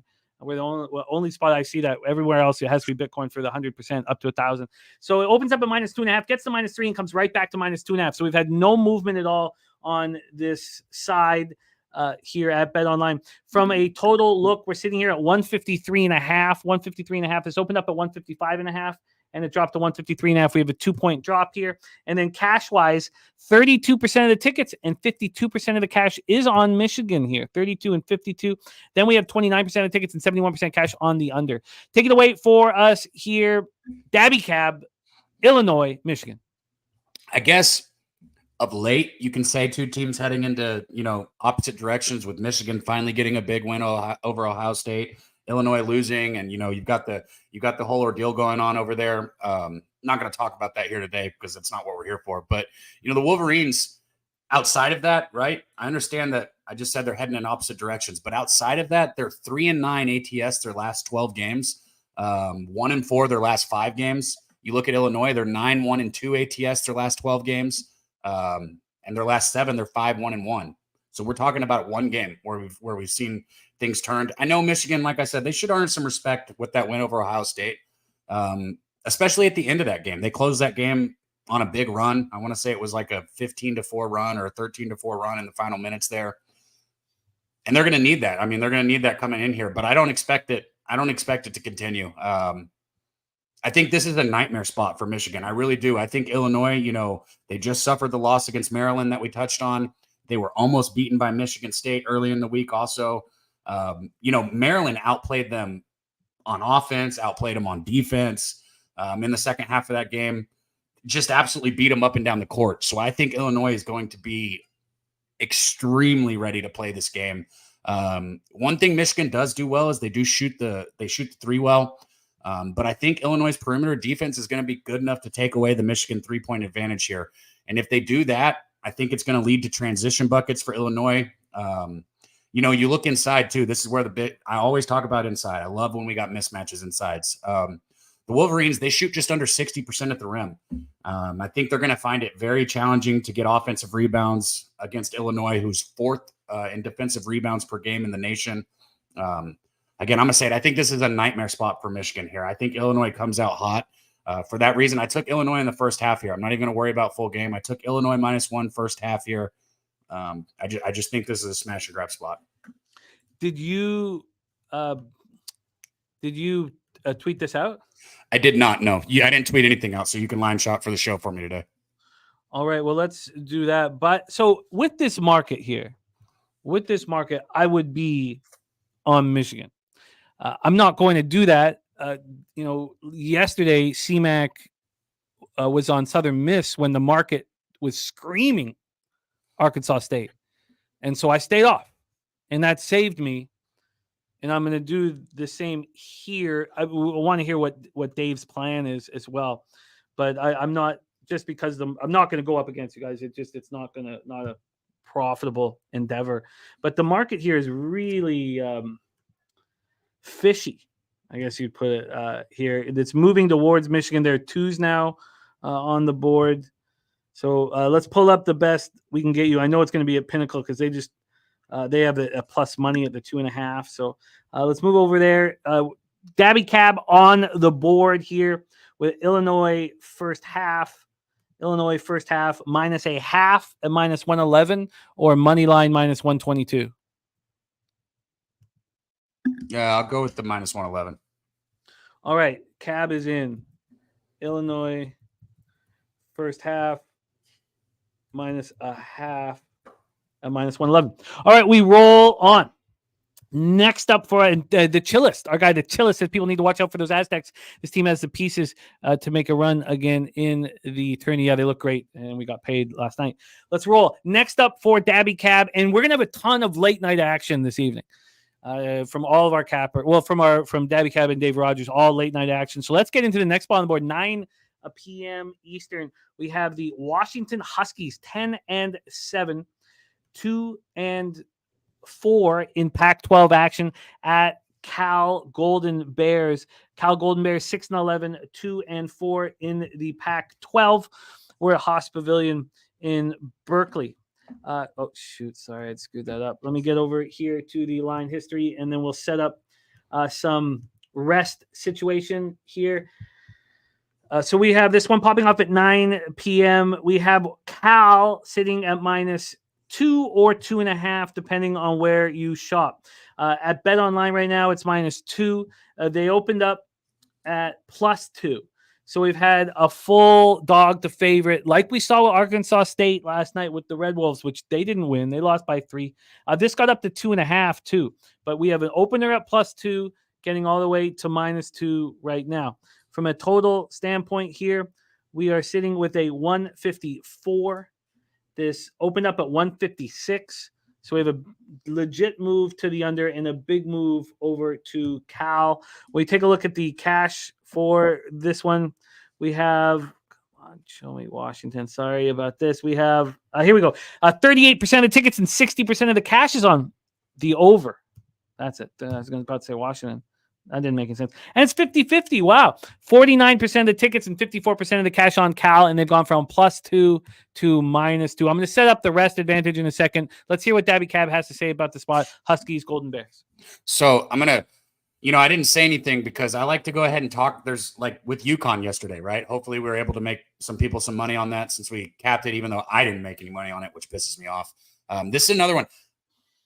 I'm high on Washington here, and I'll get into it why, but I have not bet this one yet, Jimmy, because of the market. I don't like seeing it go from minus 2 to plus 2 here. And after hearing you talk about the money, I'm even less interested in betting this game. But let me go ahead and talk about why I like the Huskies here. I just think, just like I was talking about with Illinois, I think this is a good bounce back spot for the Huskies here. This would be their first road win in conference if they were able to get it, which would be big for them. They have a very athletic offense. You got Wheeler, the transfer from Kentucky. You've got Brooks Jr., also the transfer from Kentucky. So both of them played there together, and now they're at Washington. Washington can play very up-tempo, and they're able to attack their opponents from the inside, from the outside. But then you look at Cal. I guess Cal's offense has been good too. It's just their defense's numbers are worse overall on every statistic. Cal's defense's numbers are worse.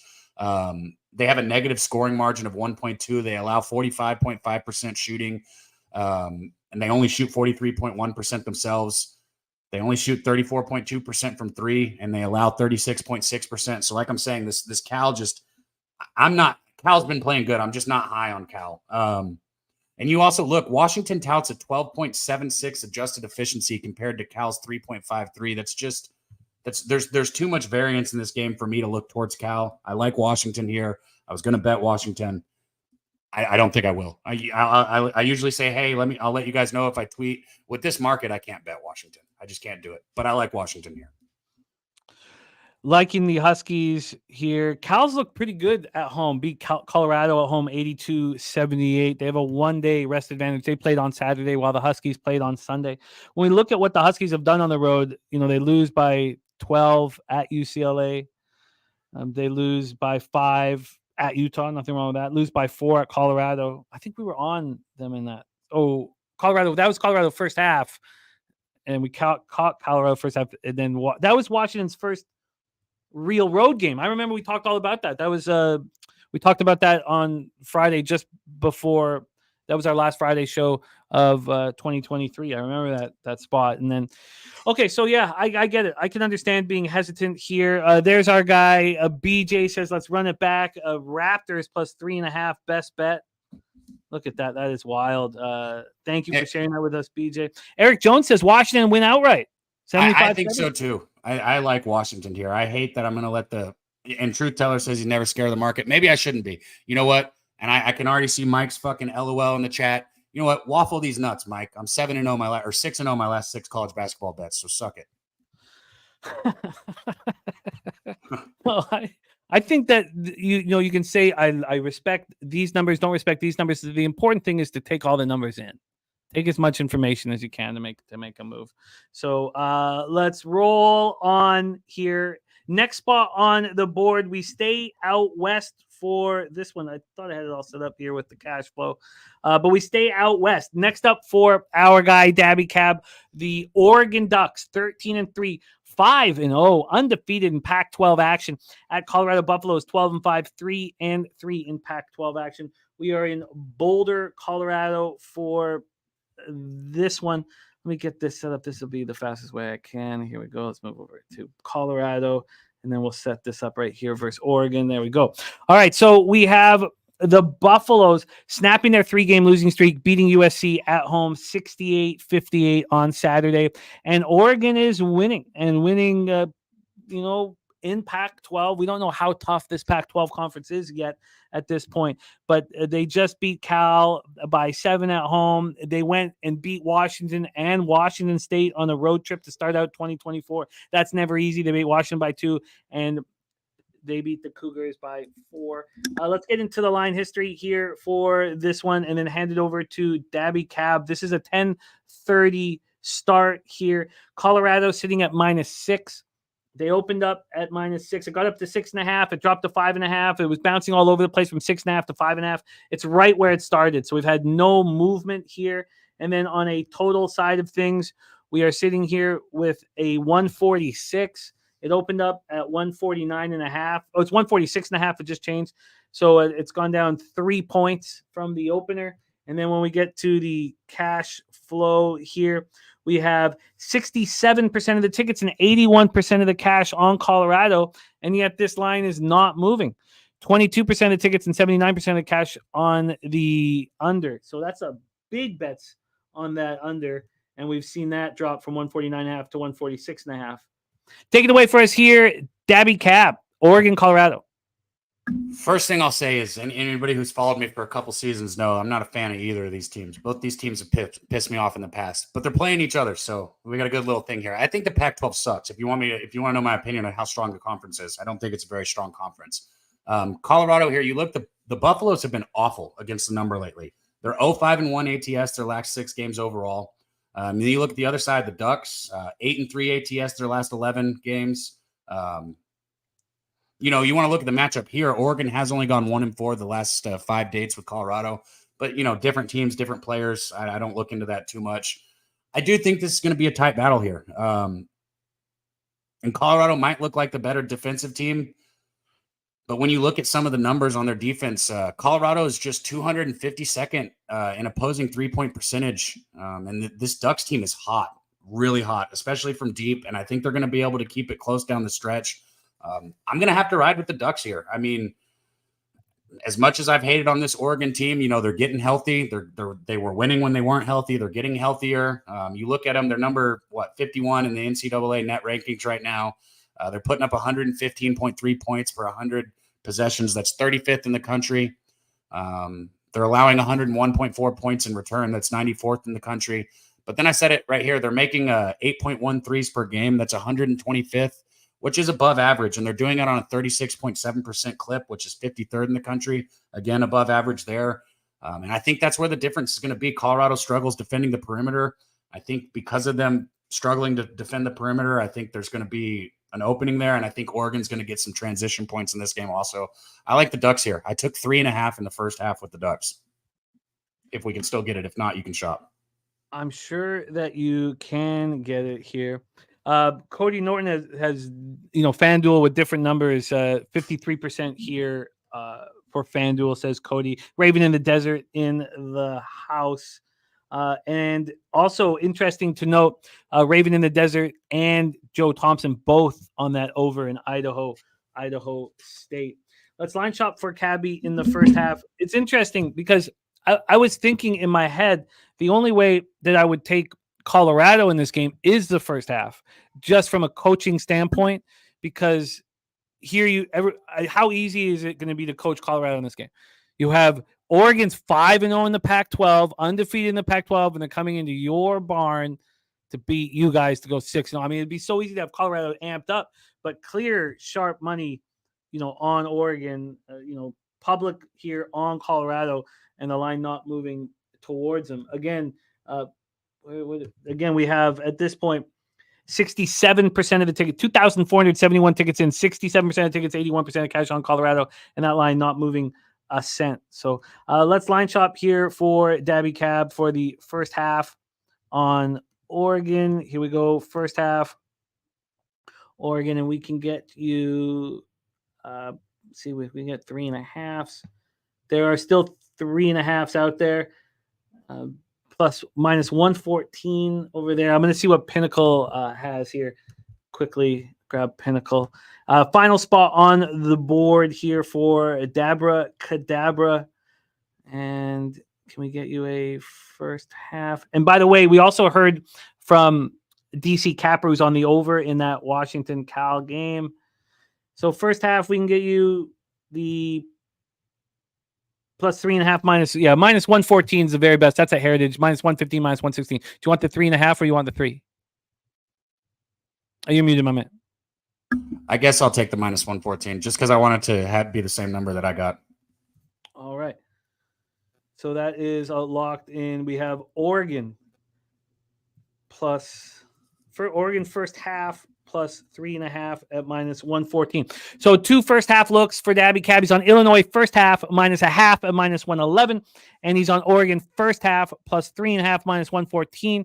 Christopher Commentini is on Colorado. Woo Rizza said Ducks been solid on the road all year. He's looking at the Ducks.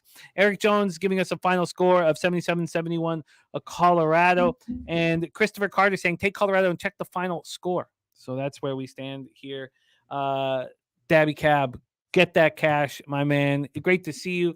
Saturday, college basketball live stream starring Daby Cab and Connor Mack right after the Jeff Nadu show here on our channel. And thank you for rocking with us, my man.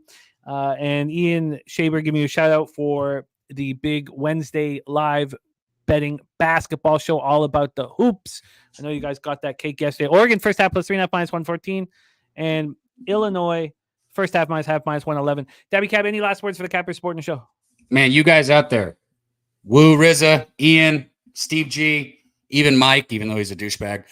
Sharon, Julian, everybody, man. Thank you guys. We don't have anything without you, and I hope I get to see you guys at Pubapalooza 3. I always end with this. I can't help it. Pubapalooza 3 is right around the corner. We're going to be there. We're going to be betting. We're going to be smoking, eating, drinking, having a good time. Doing a little poker with each other, doing a little in-house gambling, but more importantly, we're going to be smashing the books together. So I hope to see all you guys there. I love it. There he is, Daby Cab. And don't forget also that we are doing another Wheel of Glory today at the end of NBA. Wheel of Glory.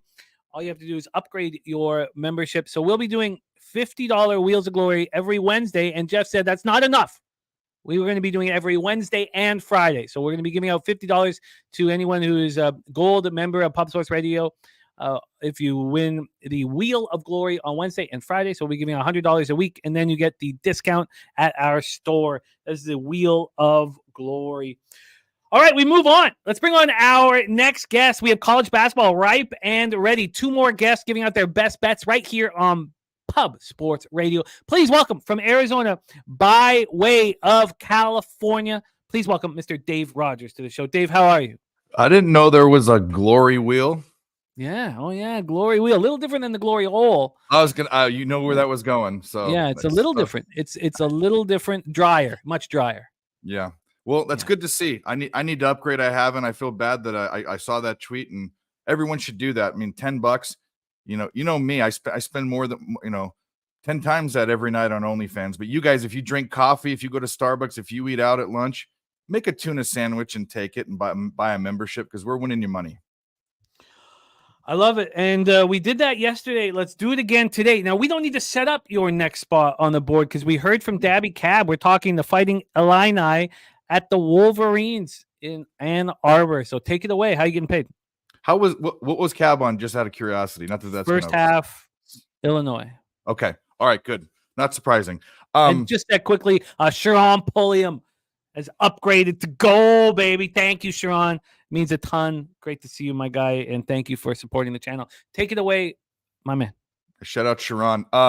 We talked about Illinois I think it was last week when it was against a push. Michigan State. Yeah, that game looked good, and then we pushed, but it is what it is. Then they lost to Maryland, but they lost to Maryland. They only shot 32% from the field. This is a high-powered offense, and you guys probably broke that down. You know that this team is legit.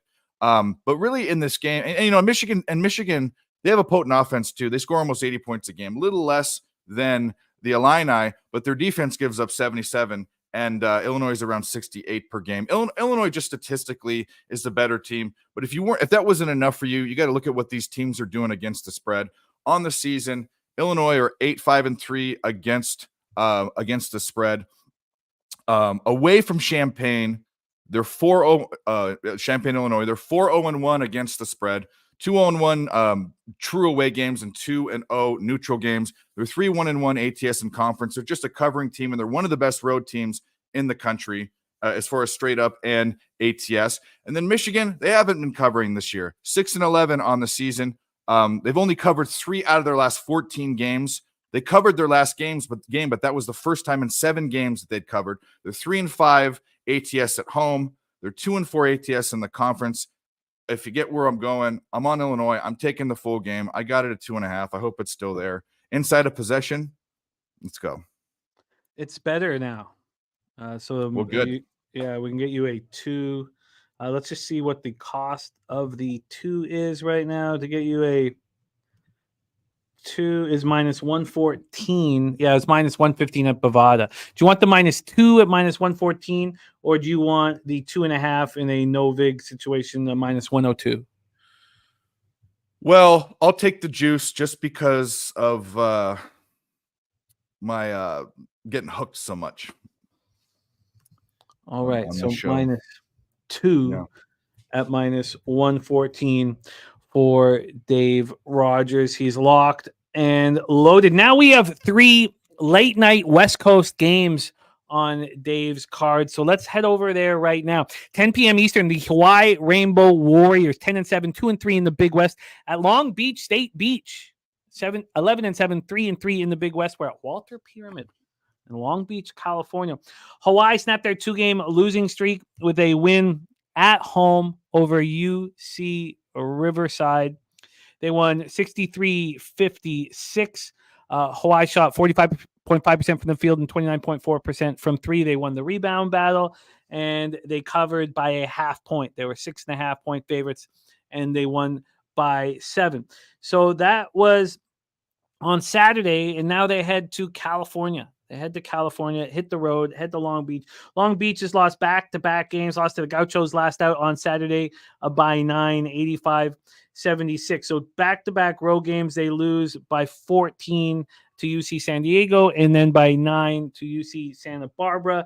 And here they are at home. Let's take a look at the line history here for this one. So I got first half up. Let me just quickly switch to full game for this one. Again, all these spots are popping off at 10 p.m. and 10:30.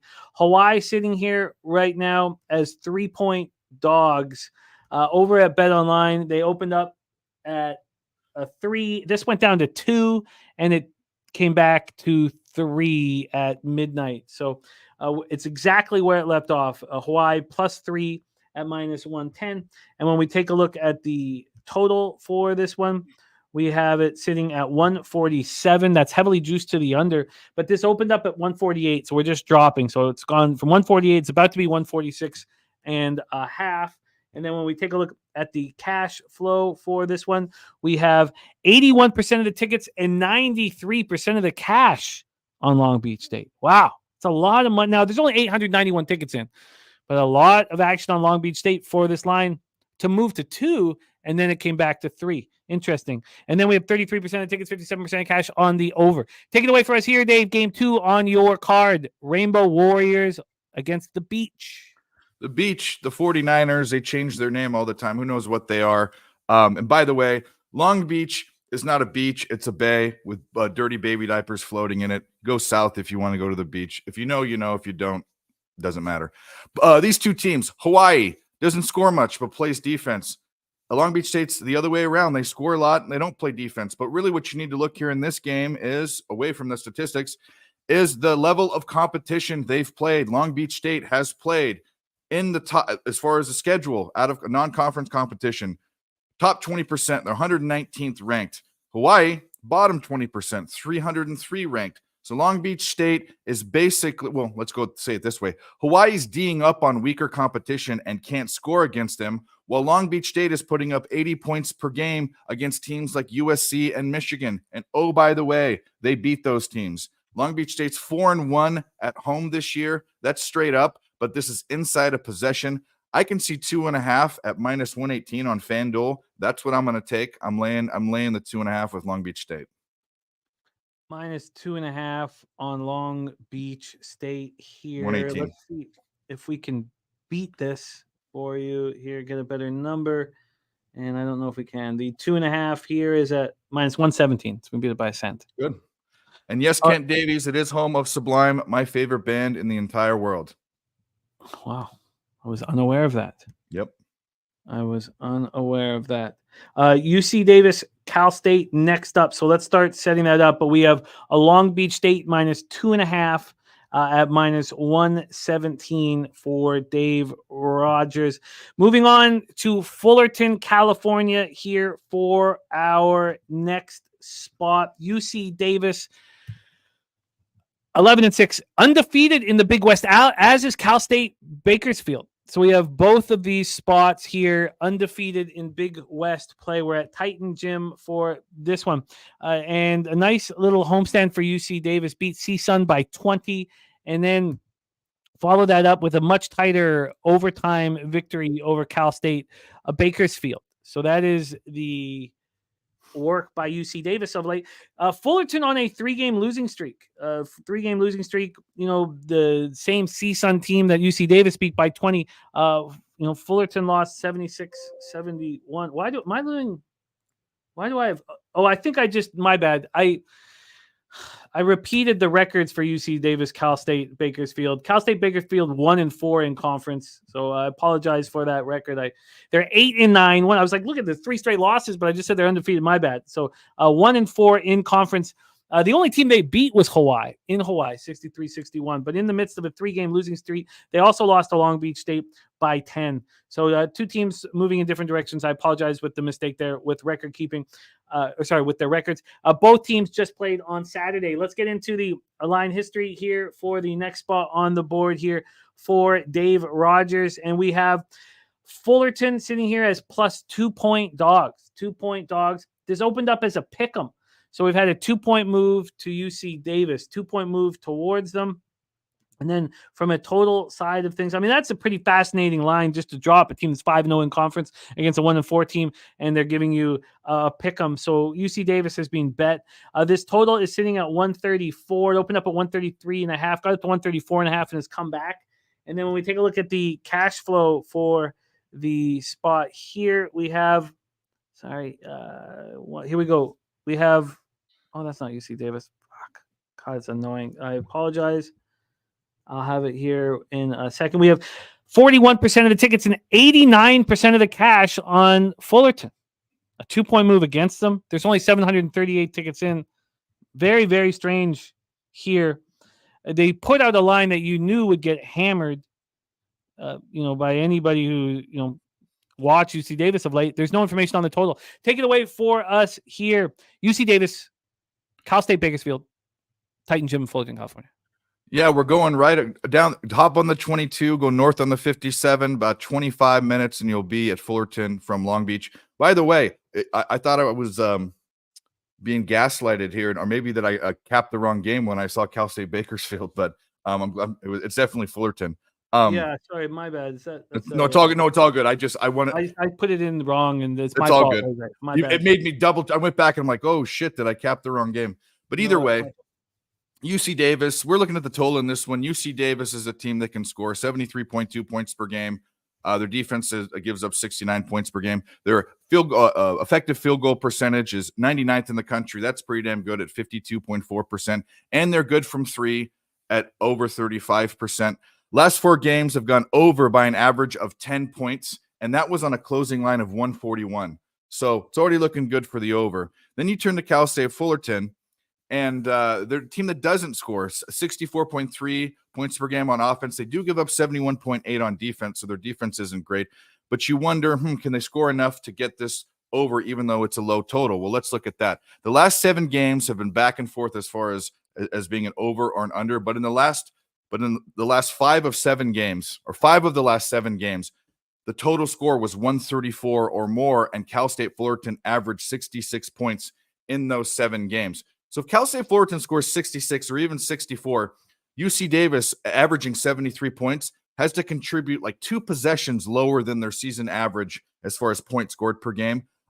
You can see that it's going up. It was at 133 and went to 133.5 when I got it. I'm seeing 135s. Get on that 134 over in this game. UC Davis, the Aggies versus the Titans, Cal State Fullerton.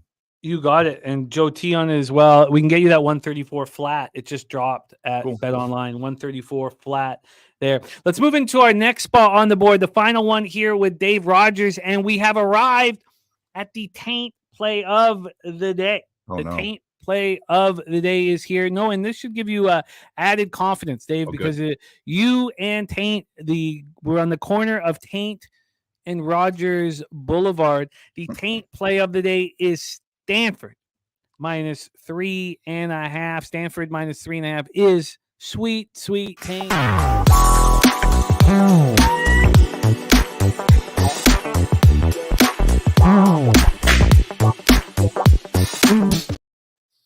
And why wouldn't it be? We've been so successful fading teams that have shocked the world. And here we have Washington State coming off of beating Arizona 73-70 on Saturday. Stanford won back-to-back games at Oregon State. Then on Sunday at home, they beat Utah 79-73. And in comes the Cougars. So let's take a look at the line history here for this one. We'll start with the side. On the side, we have Washington State plus 3.5 right now, minus 105. This opened up at 2.5, and it got up to 4 at 5:30 this morning. A little bit of buyback. Now sitting at 3.5 over at Bet Online. And from a total side of things, we have a 146. This opened up at 146.5, dropped down to 144.5, and came back to 146. And then cash-wise here, we have 33% of the tickets and 58% of the cash on the over. And we have, let me get to the side here. On the side, we have 76% of the tickets and 93% of the cash on Stanford. Wow, a lot of big bets placed on Stanford to take care of business against the Cougars, who just shocked the world. Take it away for us here, Dave. Cougars, Cardinal, Pac-12 action. Yeah, when you look at these two teams statistically, they're just evenly matched all the way across the board. I mean, you can poke holes in different things, but really they even each other out. They both won their last 2 games. They both beat Arizona at home. Stanford beat Arizona earlier in the season. You're right. Absolutely right. Yeah. So a lot of similarities between these two teams. So what do? You look for the differences, and the biggest one to me stands out like a sore thumb is how Stanford plays at home. 7-2 straight up at home this season. 6-3 ATS at home. Washington State is both 1-2 on the road, straight up and ATS. Stanford, I can get inside a possession again at FanDuel. I can get 2.5 at I just refreshed 2.5 at minus 118. If it's inside a possession, Stanford's playing that well. That's going to be the difference maker. I love the Taints on it. Give me Stanford here. Stanford minus 2.5 at minus 118. I'm not sure if I can. Oh, there's no way I'll be able to beat that. I've got minus 2.5 at Pinnacle minus 131. So that's a great score at minus 118. We are locked in 4 spots on the board for Dave Rogers. He's on Illinois -2 at -114. Long Beach State -2.5 -117. Over 134 in UC Davis, Cal State Fullerton. I apologize for having Cal State Bakersfield there. That was my fault, and apologize for sending that to you as well, Jose. Then Stanford -2.5 -118 for Dave, which correlates not only with the taint play day, but Mel also on this Stanford spot. Woo Rizza is on Stanford, team total over 73.5, and Wine Time Sports is all over the Cardinal on this one. There you go, Dave Rogers. Thank you for joining us. You can catch Dave here every Thursday on Betting with the Bag, giving us his college basketball best bets. And you can catch him with Nerd Talk Wednesday, Thursday, Friday nights on the Picks from Dave YouTube channel. Dave, any other words before we put a bow on this? Yeah, guys, join us tonight, Nerd Talk. We start at 6:45 Eastern, and we go way into the late games. Also, if you haven't signed up for the Glory Spin, the new membership, sign up for it. It's $9.99. It's not that much. If you can't afford $10 a month, shouldn't be betting sports. Shout out to the chat. We love you guys. Shout out to Jimmy for having me. Shout out to Ramon backstage, and I will see you again next week. Respect. There he is, Dave Rogers. We bring on our next guest. His breakdown of East Carolina yesterday. By the end of the show, I thought that was the best bet on the board. Gave it out to Tori Coker for his birthday pick. It was an excellent breakdown, and it cashed. Unfortunately, it didn't cash the money line for him. He had the money line at plus 140, and it was a 1-point defeat for the aforementioned Pirates. But ready to get right back in action. Please welcome your next guest from the dirtiest of Chesters, the only city to compete on the level of dirty with Belleville, Ontario, Rochester, New York. Please welcome Mikey Money to the show. Mikey, how are you? What up, Jimmy? You talk about how Belleville works its way out there. It makes me a little jealous. We want to have the fight for the dirtiest city here, but apparently, you know what? Canada can have theirs, and the U.S. can have theirs, and I'll be proud to plant the flag in the ground. That is all very fair. The first time I went to Belleville, bar gig, and sitting at the bar talking to this guy about hockey, and it was Mike Fisher's dad. I spent about an hour and a half with talking hockey. Bit of a booze bag himself. But Chester, I've only been once when we went to the Finger Lakes. I had a great time in Chester. 2 nights, great time. And I loved it. But Nordy's saying, yeah, the Chester is greasy. But what Mikey Money is not a depiction of the neighborhood he lives in. We want winners, Mikey. We want right now. Let's roll. 7 p.m. Eastern, South Florida. The Bulls, 9-5, 2-1 in the American at the now number 10 ranked Memphis Tigers, 15-2, 4-0 in conference. We're at FedEx Forum in Memphis, Tennessee. South Florida's been good this year, coming off beating Rice. I know Rice is no heavyweight, but beating them 81-73 at home. Bounced back from that 75-71 loss at UAB. That was on Friday. So they have a 2-day rest advantage on Memphis in the throes of a winning streak, back-to-back triple-digit performances. They went into Wichita State and beat them 112-86. Let's take a look at the line history here for the first spot on the board for Mr. Money, and that is let's get this up here. Where are you? There we go. We have right now Memphis as 11-point favorites. They opened up as 13.5-point favorites. This got down to 10.5 before there was buyback. We've had a big move towards South Florida. Very, very interesting. From a total side of things here, we are dealing with a 158.5. I just mentioned that we have back-to-back triple-digit performances by Memphis. This opened up at 157.5. It's now 158.5, a 1-point move towards the over. When we get into the cash flow for this spot, we have 76% of the tickets and 87% of the cash on South Florida. Wow. Very, very public road dog, but the market's moved towards them. 29% of tickets and 51% cash on the under, and this total's climbing. So confusing market information here. Take it away for us here, Mikey Money, South Florida, Memphis. Yeah, we talk about some of these teams and their spots and the points and if they scare you away or not, but this Memphis minus, if it's minus 11, 10.5, 11.5 now, I think that's the right number. I think that's exactly where it should be. This is definitely going to come down to, pace, I think, is going to be a big factor in this game. Look at these teams and kind of who they've played in terms of their chemistry and their schedules this year. South Florida does have a on the surface, you look at their schedule with a 9-5 record right now. You think, all right, that's pretty good. But you look at it, they started off the year 2-4. They were able to stack wins up there because, from there they've beaten Florida State, which, I'll give them credit for that win. Florida State just took down Miami yesterday. Arkansas, Pine Bluff, Loyola, Albany, Alabama State, Temple, and Rice. On the other side of things, when you look at what Memphis has been doing, they're running. You mentioned the triple-digit scoring threat there. They put dudes through the grinder, week in and week out. Their streak's been running with teams like VCU, which, coaching change, but formidable opponent out there in the A-10 that's been battling their own. They've been up and down through their conference with a new coach. They lost some key players, but they're battling. Texas A&M, we know the SEC, the SEC and what they're capable of. Clemson, big Clemson team out there that's been fighting, battling with a strong winning record. Virginia, Vanderbilt, Austin P, Tulsa, SMU, UTSA, and then that Wichita State game over their last 10. They're just bludgeoning guys right now, and I think it's a bad spot when you look at this South Florida team.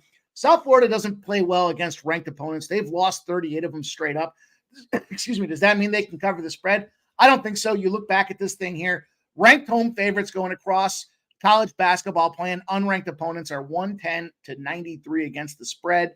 And it's just a battle where I think one team's going to be able to go out there and score at will. And that's Memphis. They do well from the 2. They shoot well from the 3. They're a pace-based team that likes to run fast and get gritty, as you're seeing by scoring triple digits. The other side of things with USF, going to be tough for them to hang on. They've got the advantage on offense in every facet out there. It's going to be everything that South Florida can do not to get just beaten down and blown away in this game. So, furthermore, when you look at the AAC, the home teams have a decided advantage this year as well, 17-10 against the spread out there. So sharing those numbers and those kind of edges is really just saying, well, where do we find that difference maker? And, can we get something that's over 65% to increase our likelihood of winning? Yeah, shot out there. Billy Friedrich says USF 0-2-1 against the spread on the road. Yeah, Memphis doesn't have a great home record at this point, but I think this is an opportunity for them to get out there, get right. And the fact that the numbers keep falling to me just makes it something that I like even more. Again, the ranked home favorite factor. Yesterday we talked about that LSU spot with the Vegas nose trend out there, where you've got the lower ranked or the unranked team being the favorite. This is another one of those similar type of spots where, we've got this Memphis team, highly rated team that's got a great offense that should be able to go out there and blow the doors right off of South Florida. So open the card up here. Let's go with this South Florida spot. Rock and roll. Memphis minus 11. Memphis minus 11 to minus 105 available right now. Bookmaker. There's some minus 106s. It did drop down to 10.5 before it got to 11. Let's move on to the next spot on the board for you. We head to Elon, North Carolina. The UNC Wilmington Seahawks, 11-5, 2-2 in the CAA at Elon. Phoenix, 8-9, 1-3 in conference. There's Scarminati in the house. By the way, we got some looks from Billy Friedrich, or some stats. Memphis 1-7 against the spread at home, but USF 0-2-1 against the spread on the road. Somebody has to cover that one, and let's let it be Memphis. Here we go. UNC Wilmington Seahawks, Elon Phoenix. UNC Wilmington off back-to-back victories, beat Monmouth by 13 at home, then beat Delaware by 5, and that comes after some ugly road games for UNC Wilmington. If we go back, their latest game, they lose to Towson by 3. Before that, they lose to Drexel by 15. Before that, they lose to Arkansas by 16. Then they beat Georgia Southern and Marshall. So it's not like they haven't. And they went into Kentucky and beat them, lest we forget, 80-73 at then number 12th ranked Kentucky. So, okay. So, they've shown the ability to handle the road. Elon back-to-back losses. They've lost 3 of 4. They lost 80-62 to College of Charleston. We know they're a good club. They lost at home to Drexel last out by 20 at home. So there's the similar opponent. Wilmington on the 4th of January losing by 15 at Drexel, and then Elon losing by 20 at home to Drexel. From a rest situation, Elon has the 1-game advantage. UNC Wilmington played on Sunday. Let's get into the line history here for this one. We'll start with the side. From a side perspective, Elon opened up at +9, moved to 8.5, then to 8. Then there was some buyback, 8.5, 8, and then it went down to 7. So at 9 this morning, there'd been a full 2-point move at BetOnline. Now it's come back a half point. That was about an hour and 6 minutes ago. It moved back a half point. So we have 7.5 here. So we have a 1.5 point move to Elon. From a total side of things, we opened up at 151.5 and we're down to 150. But that 150 is minus 125 to the under. So it's really a minus 149 or minus 149.5. So we have a move to the under. We get to the cash flow then. For this spot, let me get this Elon spot. You have very little information on the total, just 67% of tickets on the under. We know the market's moving that direction. We just don't have any cash information. And then on the spread, you have 67% of the tickets and 76% of the cash on UNC Wilmington. Wilmington being backed, and the books are opening up their arms to anybody who wants to bet the Seahawks. Fascinating spot here. Take it away, Mikey. Seahawks, Phoenix. Yeah, first of all, DraftKings has that last game Memphis at minus 10.5 at minus 110 right now. So let's grab that. Yeah, sure. We'll and even Billy found the better line then as well. So that's minus 10.5 at minus 110. Yesterday I think my closing words of failure were a lot of favorites on this card here, and so I tried not to as it lurked out, I felt that opposite way about my NBA card yesterday and had a lot of dogs, and it was a dog day. It turned out to be that dog day in the NBA. And so I kind of went back to that with this college spot and thought about similar factors. Also, the debate, there shouldn't be a debate anymore. If you're still in that old school thinking about the line movement, you're just wrong. Look at what happened with, and I hate to say it's so absolute there, but at the end of the day, look at what happened with this Miami and Florida State game. Everybody loved Miami to go out there and whoop the doors off of Florida State. All the cash was coming in. The line wasn't moving. Big warning flag out there, and Florida State goes out and wins the game outright. Flip it to later in the night. You look at the Arizona State game. Arizona State, lots of cash coming in. Line sitting at 3.5. Again, a frozen number literally all day long from when we started the show to when we ended the show, and the late night live stream shows. And Arizona State ends up getting, not covering the spread as well. Elon, UNC Wilmington, same factor in this case here. All that cash coming in on Wilmington, yet the numbers dropping. And this to me seems like there's a live dog alert with this Elon spot at a +8. I don't understand. I get it. I get the record. You're 11-5. You're not playing in the best conference in the world in the CAA anyways, but in conference, they're 2-2 when it comes to UNC Wilmington. Flip side of things, Elon, I think the big advantage they have is home court here. 6-1 in their home court, a spot where they can clearly get the job done and they're comfortable making it happen. This is a lot of points. You got an Elon team that scores 77.9 points in their last 10 games. They're averaging that 78-point spot out there. You look at the other side of things, the Seahawks are averaging 79 points in their last 10 games. So in terms of scoring capabilities, it's a pretty significant battle, I think, or a pretty opportunistic battle. You look at steals, 6.7 the last 10 for Elon, UNC Wilmington, sitting there with a where I just lost my number, 6.6.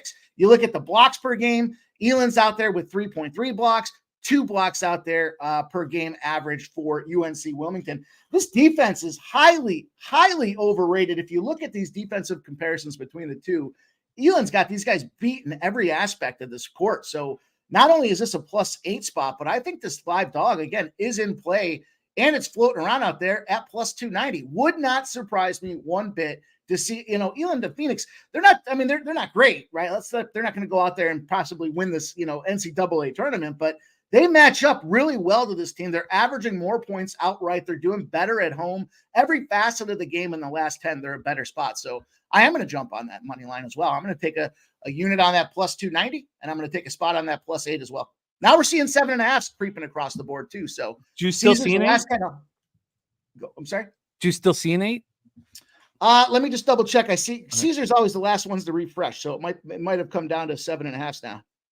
I notice that all the time when it comes to like hockey, especially. Like the numbers will look better. They're just like the last ones to refresh the dashboard over there on action. Let me. I can get you a +299 on the money line. Yeah, lock me in. So we'll give you that, but I can only get you a +7.5 at -109.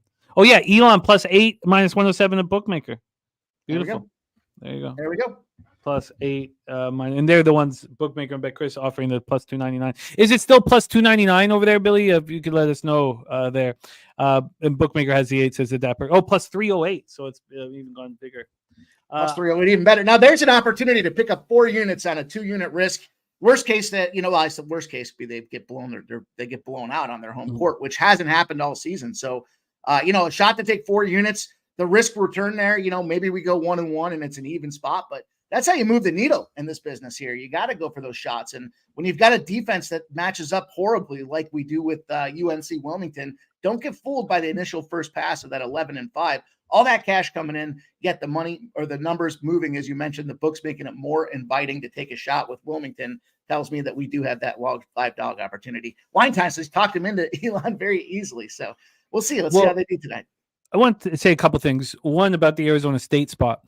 What jumped out to me was not even the money coming in on Arizona State and the line not moving, because I saw Arizona State being looked at given out by a whole bunch of really strong cappers. But what jumped out to me was how simple it is. Just when you look at the spot and you see the records. You have UCLA like 7-10 or whatever it was. Arizona State like 10-7, and it's only 3.5. Every rec better. Everyone's gonna look. Oh God, like that's like the catch up spot. Oh, I'm gonna hammer UCLA to get my money. And it wasn't. And that should have probably got me to flip. But I was surely not going to touch Arizona State when I saw the situation like you. And here, what I've been so picky with my action because nobody's coming onto the show to hear my college basketball breakdowns. I stay in my lane. I bring on experts in college basketball and I listen and try to, and I'm so picky. I want everything to correlate, and nothing has thus far except for this one. This works for me. I'm going to be on Elon plus the points here. And just because I'm 38-23 does not mean, and it just means that it's working. Doesn't mean it's going to work right here. Sure. So it's not, but this has everything correlating for me beautifully here. So I love this spot, and I'll join you on Elon. Let's move on. 8 p.m. Eastern, UL Monroe Warhawks 4-11, 0-5 in the Sun Belt at James Madison. Dukes 15-2, but just 3-2 in conference. We're at Atlantic Union Bank Center in Harrisonburg, Virginia. Let's get into the line history here and the setup for this one. We'll start with the rest situation and where these two teams stand out. James Madison's lost 2 of 3, lost at Southern Miss by 10, came back, beat Southern Alabama 89-55 badly at home, and then lost to App State by 4. That was on Saturday. UL Monroe is in the throes of a losing streak here.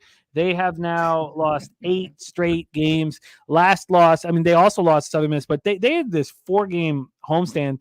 They lose by 9 to Marshall, by 8 to Georgia Southern, by 13 to Southern Miss, and again by 13 on Saturday at home to Texas State. In this spot, they only lost by 13, really. And I say only because Texas State shot 54.5% from 3, while UL Monroe shot 7.1% from 3. So UL Monroe can win the board battle, but they can't score. James Madison, on the other side, losers of 2 of their last 3. On Saturday, we talked about them losing to App State at home. They lose to the Mountaineers as 6.5-point favorites. And James Madison, shot 17.6% from 3 and forced 23 turnovers and lost the game outright. So that's the situation here. Let's get into the line history from a total side of things. This opened up at 143.5 and is now up to 145.5. From the side, so I got money line up here. So let me just quickly switch to point spreads here for this one. Again, this game pops off at 8 p.m. Eastern. And so then for this side, we have James Madison right now as 21-point favorites. 21-point favorites. A bet online opened them at 20. And the first move was towards Louisiana Monroe. This went down to 19 within 11 minutes. And even though it went back to 20.5, it dropped again after midnight down to 18.5. So it's right back at 21, which means we've had a 1-point move to James Madison. But, it took how long for that to happen? It took like 18 hours for that to materialize. Then from a cash flow standpoint here, for this one, I'm really interested to see what the cash flow is. So we've seen it move to the over, and now we've seen it move towards James Madison has 94% of the tickets and 99% of the cash. And this line moved. I wish it was still at 19.5 because now the books have shown a bit of their hand by putting it back to 21. Wow, that's everybody betting James Madison here, expecting him to bounce back after loss. 25% of tickets, 52% cash on the over. Take it away, Mikey. Let's roll. There's son Dizzle in the house. What up, Dizzle? Take it away, Mikey. Warhawks, Dukes. Yeah, I can't think of a time where UL Monroe's been good at anything I've watched. I just not anything. And now you bring in a James Madison team to the conference. They have to just scare the shit out of teams the way they play out there. When you start getting them on the court, they run a fast up-tempo style of game. They average 74 possessions per game in college basketball at 88th in the country. They're running fast. They got dudes banging in buckets all over the place. They got a junior in Terrence Edwards scoring 21 points against the Radford team. Then they go out there. They got the Boston College transfer, TJ Bickerstaff coming out there, gets himself a 21-point double-double in the win over Texas State. And then senior guard Noah Friedel comes out there, gets 26 points in the win over South Alabama, averaging 11 points. Any one of these players is capable of going off at any given time. And then I think it just puts any other team in a tough spot because you're just drained. You're exhausted physically and mentally when you go out there and play a team like this. And then you take a UL Monroe squad, slowest pace in the country, 67.2 possessions, ranking 332nd in college basketball. And that's just a difficult spot to be. They don't shoot very well when they're going deep. They're just 26.1% on three-pointers out there, ranking 357th in the country. My point around this thing is I think UL Monroe has a tough time getting a 60, and it wouldn't surprise me to watch James Madison go out there and splash an 85 spot. James Madison's team total is 83.5, and that kind of gives me the look on this one to the under in this spot. I think you got a team in UL Monroe. They're the worst in the Sun Belt. I just talked about they're the worst. I'm not just saying it as a figure of speech. They're the worst statistically in college basketball and key factors when it comes to going out there and competing. And you got a team in James Madison that we just talked about crushing everybody with as soon as they get on the court. You got an 8-game losing streak with UL Monroe, struggling to get points. You got a 59-55 loss for James Madison to App State, puts them 15-2 in the Sun Belt, averaging 86 points a game. I'm not concerned. I guess my concern is, does James Madison go out there and score 120 points? I love that this number is banged over 20 when you've got a home favorite that's lined at minus 20 or higher. That's last game was a margin where they didn't cover by 3 points or greater, 17-34 to the under in those spots. The average line we're seeing in those games is 148. So this one being sitting there at 145.5. Let me see what the current number is. 144.5s are still out there. Sitting at 144.5 means that we've got ourselves a factor built in here, a buffer of 3.5 points already. And we're seeing that those games are getting to an average result of 142. So I love the fact that we've got that kind of cushion in this things. James Madison is part of that posse of teams that I track where it's the favorite off a loss comes back. It's 11-20 to the under. They play a sound defensive game. And last but not least, UL Monroe, 7 games against conference opponents have produced 144 points or less. Again, another built-in margin against this number at 145. 145.5 are out there for this under for me. 145.5 is minus 108 right now at FanDuel. And again, I think it's a spot where I don't see Monroe scoring. I see James Madison doing enough to beat these boys up soundly, but do they really feel the need to go out there? Look at this Arizona game last night. Another spot where we had a team. This line moved significantly to this 19 all the way up to 21 by close. It's almost a perfect profile fit for this game out here.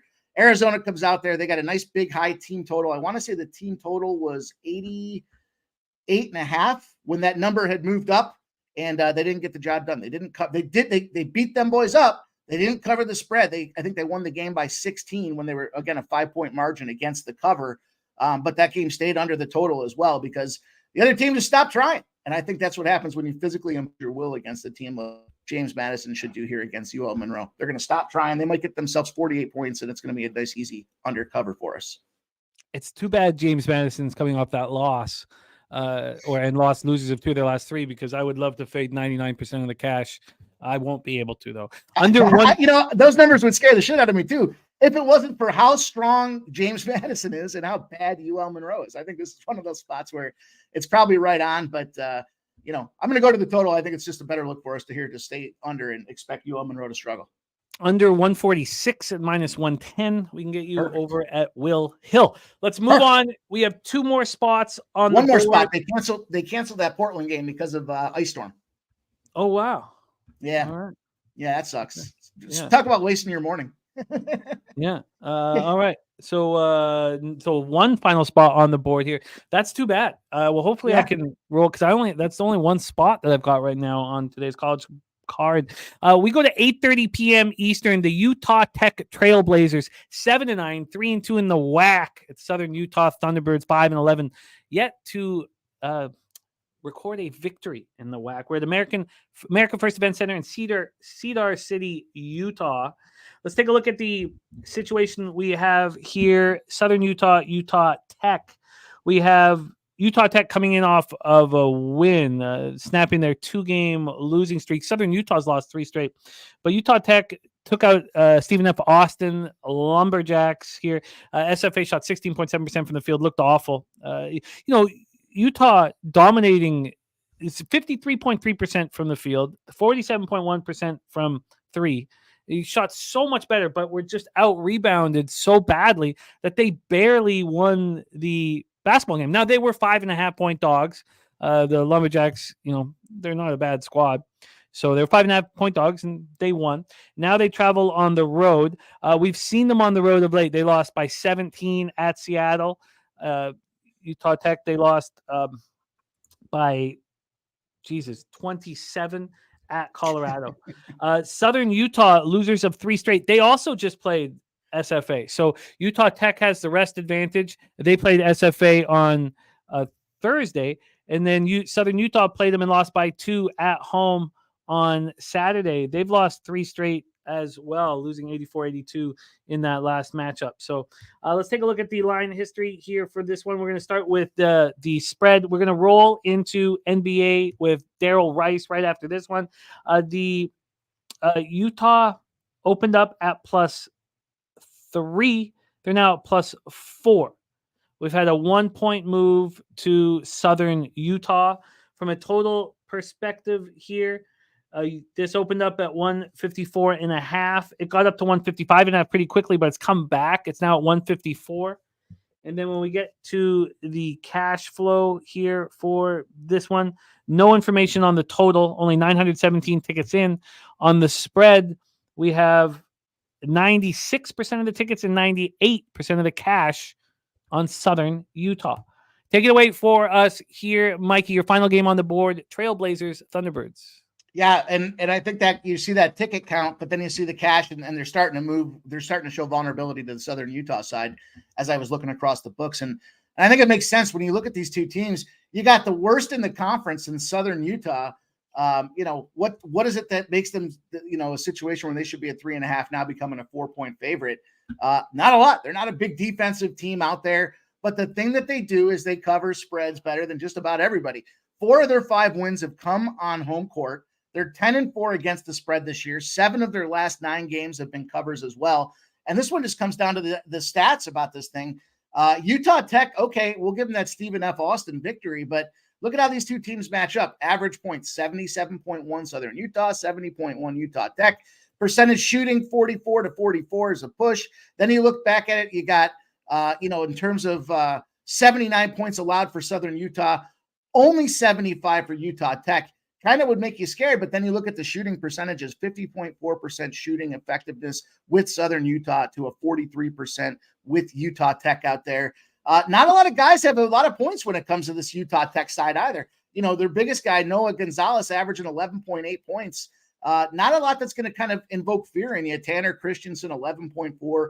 When you got these teams that are kind of those no-brainer covers, they've got guys that are at that 16, 17-point mark, or even a bunch of guys that are sitting around 14s. So this is feast or famine for these guys. It's no look ahead for Southern Utah either. They got Cal Baptist and Tarleton State on deck. Probably Tarleton State's a bigger factor for them, but they got to go through Cal Baptist first. So Utah Tech's going to get all of Southern Utah's energy and focus in this thing here. Also, you look at the advantages. 13.5 turnover percent to Southern Utah, 18.8 on the Utah Tech side. A turnover factor, big advantage to Southern Utah. Offensive rebounds, 27% to 24%. again, check the box for advantage when it comes to getting second chance points for Southern Utah. 69.1% defensive rebounds to 68%. Slight advantage to Southern Utah, limiting second chance points for that Utah Tech side of the house.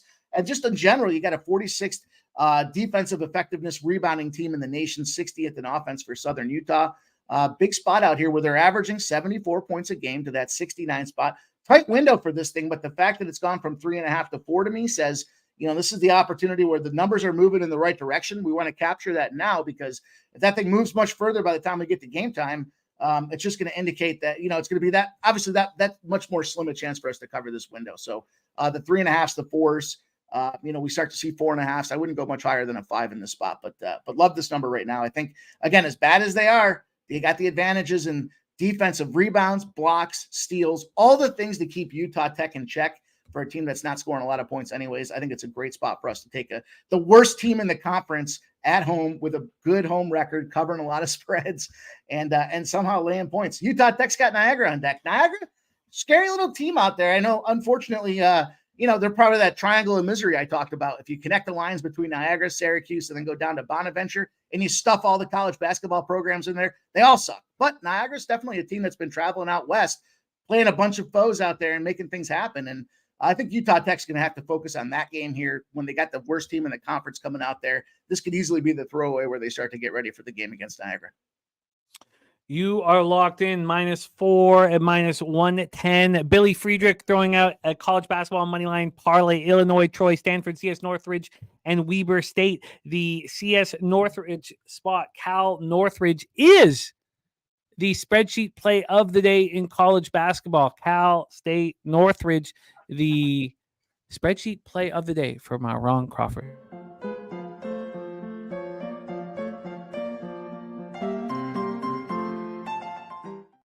And Mikey Money, Memphis -10.5, -110, Elon +8, -109, and the money line +308, under 146 in Warhawks, Dukes, and Southern Utah -4 at -110, locked in.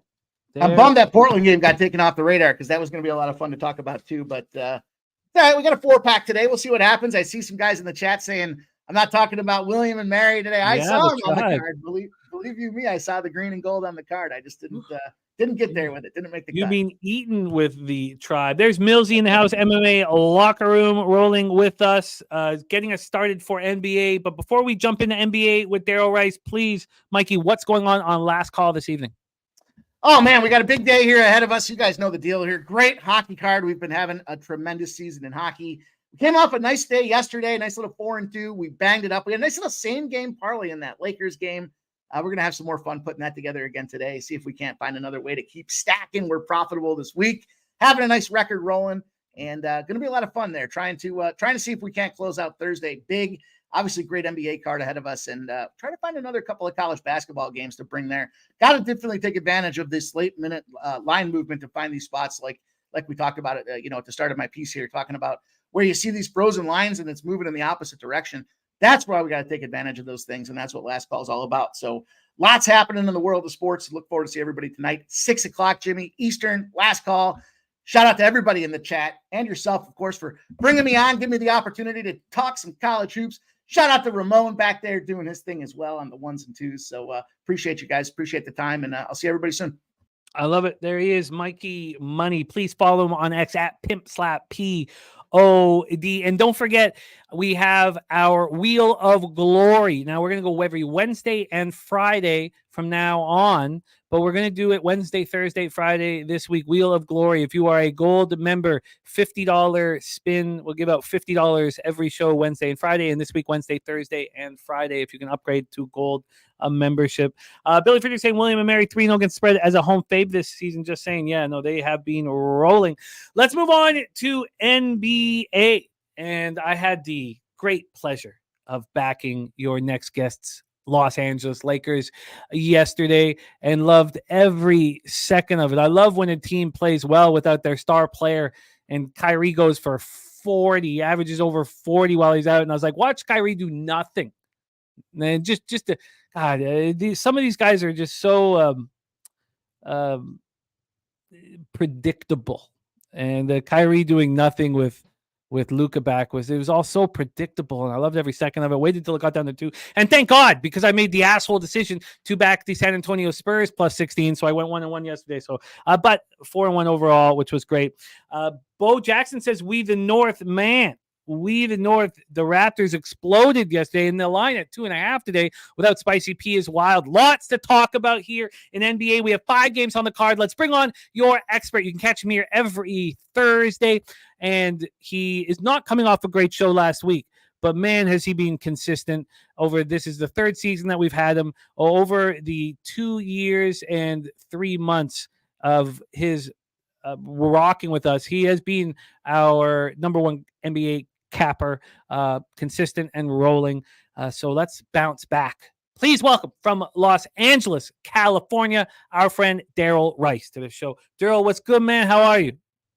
Yo, what is good, man? As always, Jimmy, it is Thursday, man, which means I am here chilling with you and everybody in the chat, man. Yeah, feel good today. Not a really good week at all yesterday, man, or last week. So I do want to bounce back, man. It is a great day. And as I always say, man, any day on this side of the grass is a good day. It's a good day. We don't need Ice Cube to say it for us. We can say it ourselves. Today is going to be a good day. Let's get that cash. Yeah, man, so happy to be talking ball with you, and peace and love. Like I said to everyone in the chat, Jimmy, let's talk some ball, man. Not a lot of games. Have you realized that this Thursday or this year on Thursdays, not a lot of games, how the scheduling's worked out. I don't think I've seen it like this before, this long in the season. You know, no, I haven't either, but I enjoy these smaller cards because we deep dive into them. So I've got no problem at all with the extent of action. And I'm excited about this card right here. So let's get after. Let's get after it. We start at 7:30 p.m. Eastern. Darryl, Washington Wizards 7-32, 4-18 on the road at the New York Knicks, 24-17, 12-5 at home. Our Dutch boy Fresh's birthday pick to Torrey Coker was the New York Knicks, and it was an easy cash, an easy cash in Madison Square Garden in New York. Let's get into the line history here for this one. We're going back to Pinnacle line moves. We have the Knicks -12 and -104. They opened up -11. Now they're -12. We've moved 1 point in their direction. From a total side of things, we are sitting here with this at 234, and it is juiced to the over at -112. This opened up at 237, though, and bounced back and forth, 237, 236 until this morning. And now we've had this drop down to 234. So a pretty big move to the under and a 1 point move towards the Knicks. 45% of the tickets, 53% of the cash on the Knicks. And then total wise, it's not refreshing. Here we go. 45% of tickets, 50% cash on the over. So there's not a lot of money on the under for it to have moved 3 points pretty dramatically.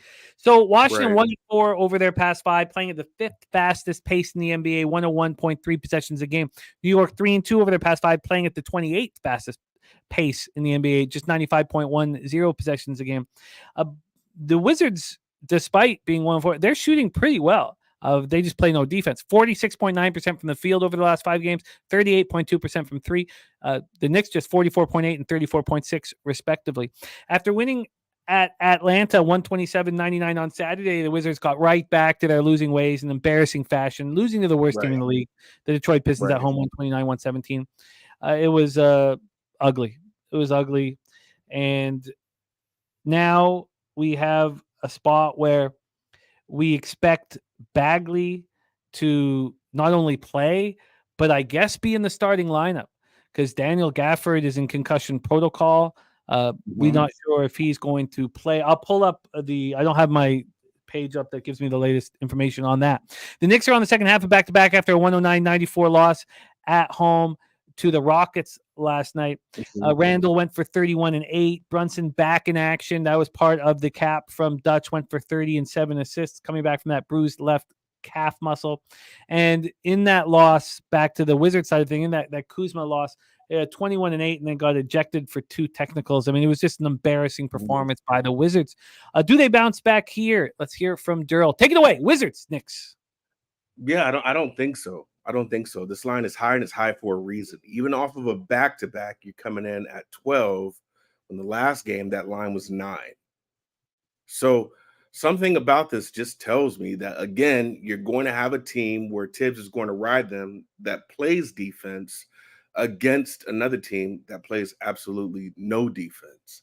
This is something that has kind of shocked me that I looked at today. And I'll give you just kind of a peek behind the curtain. When I go into my capping games, I'm listening to a lot of different pods, a lot of different think pieces, a lot of different commentary about ball. That's just what I do first, because you're going to always find someone who's finding information or digging a little deeper or digging it in an area where you've possibly overlooked. So I go through that with, a thick lens, and then I kind of try to figure out what makes sense.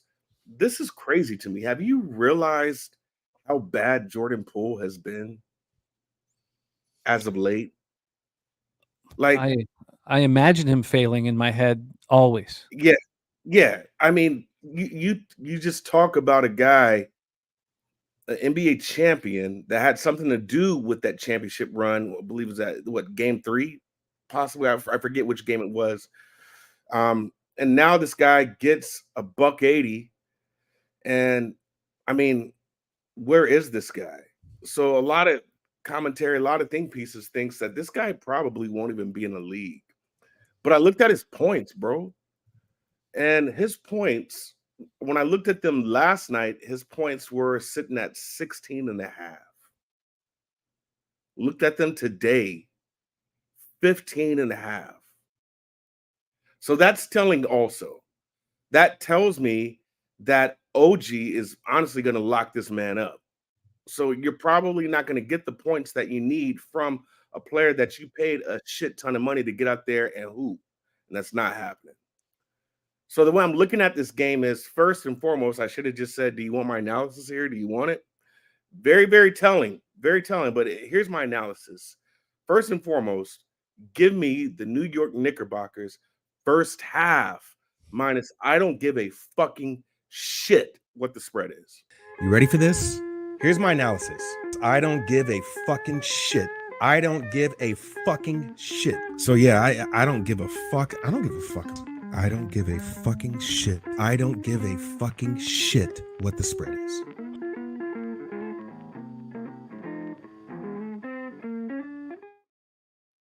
Yeah, it's that simple. Now, you said they've been shooting good as of late.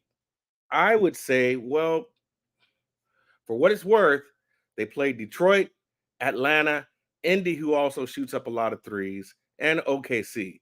And Detroit, did you see that Detroit game? I mean, come on, bro.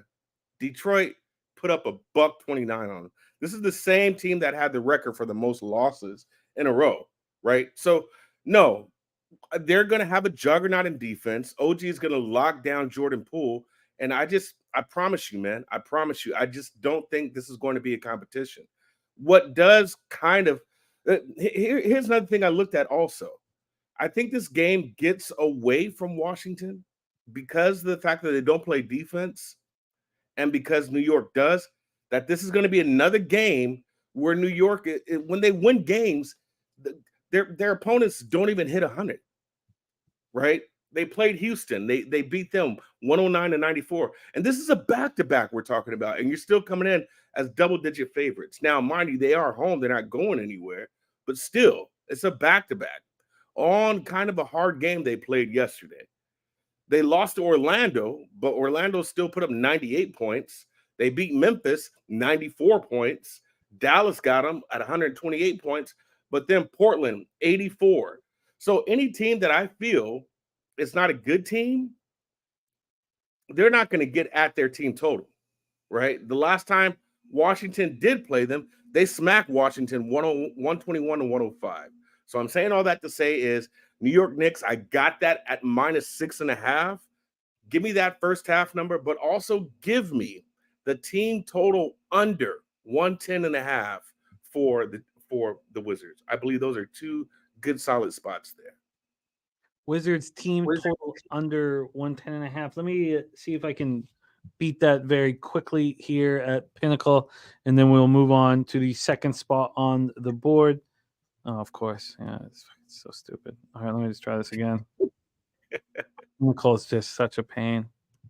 That's a good spot, Norman. Yeah, I mean, I wish I would have jumped on it, but I'm trying to be a little more careful with how these props are played. But yeah, man, he went from 16.5 to 15.5. And I mean, Jordan could any given time decide to wake up and be a bucket. But I promise you, man, I just think with OG Anunoby on it, and I mean, Jimmy, you can attest to OG's defense. This guy is a perimeter defender. He's a wing defender. Like, he's going to get on Jordan Poole and just pretty much put him in a blender. So I don't think Jordan Poole even gets to double digits. But because of who he is and his capacity, I don't undermine anybody that's a professional basketball player doing something that I can't do. 15.5, that's kind of low for me. 16.5 is still kind of low, but I would look at that under also. Might step on it just seeing where that number goes. But for right now, yes, Knicks -6.5, first half, and Wizards team total under 110.5. And we can get you that at -105. You can have a -1 or under 111 at -115. Is that half point worth 10 cents? I believe so, only because I'm not liking how I did last week. So I would always entertain a push to get my money back. All right, under 111, -115. And Billy Friedrich found you that first half with 2 cents cheaper, -6.5, -108 for Darryl. I don't give a fucking shit what the spread is. Play today is in. We move on. Next up for, I put that on the wrong spot, but I'll fix that. Next up for us is the Chicago Bulls 19-23, 6-13 on the road. The Toronto Raptors 16-25, 10-10 at home. We've already heard from BJ. Max bet from BJ. 5 units is on the Raptors +3. Really? I was astonished when I saw this line at -2.5. Absolutely astonished, which didn't push me in any direction. I was very surprised that that's where they placed it at. And the line is moving in Toronto's direction.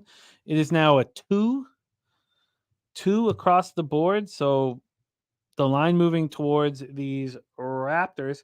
From a total side of things, we're sitting here at a 227.5. This opened up at 225.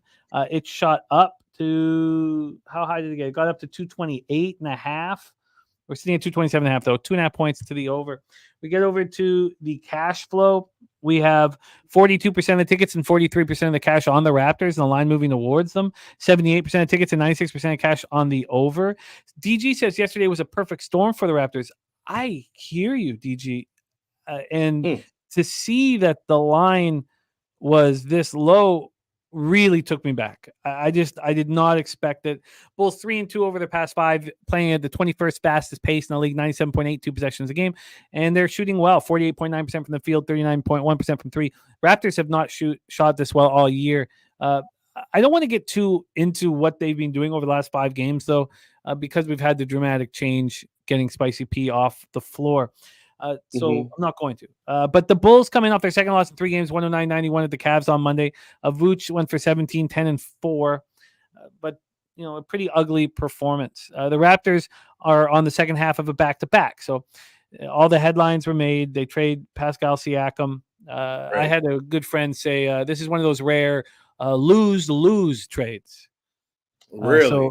I mean, a lot of us are surprised we can get 3 draft picks out of Spicy P. But he soured everybody out here. It's too bad. I had one friend say that he's higher on the list of all-time Raptors than Chris Bosh, but that was the only positive thing I heard anybody say about him. Other than that, it was just everyone's pretty happy to see him leave. It was pretty harsh, actually, I thought, for Spicy P, the reception that he's been given from the Raptors. Gary Trent went for 28, hit 8 threes. RJ Barrett continued his great play for 26. Scotty Barnes had a nice bounce back performance with 20 and 8. So Toronto shot 51.1% from the field and 52.6% from 3. I find it so hard to believe that we're going to do that again. I just find it so hard to believe. We got the 3 first-round picks. Bruce Brown's going to be a player for us. We got Jordan Nwora. We got Kira Lewis, a junior from the Pelicans as well. And then Christian Koloko, who, is being out with this respiratory issue, is waived. It's too bad that this all happened. DG says, Siakam star player missing theory. Darko coach gave the emotional speech pregame after what happened in Golden State. That's what inspired the performance yesterday. So do I want to fade Toronto tonight? Kinda, says DG. Do I trust Chicago enough to beat them? And he says, dear gosh, no. Fanatical Jim saying Trent's not going to go 8 for 9 from 3. All of this said, and then North Ender saying this was even Bulls minus 1.5 last night. I don't want to back I certainly don't expect what we saw yesterday to happen again from the Raptors. So first off, I don't expect to shoot the way they did. But secondly, I can understand the fear of backing the Chicago Bulls. So much has changed since Zach LaVine has come back in this rotation. Absolutely. Absolutely. So Stimmy OG says not going to kind of like the Bull spot. Oh, of course.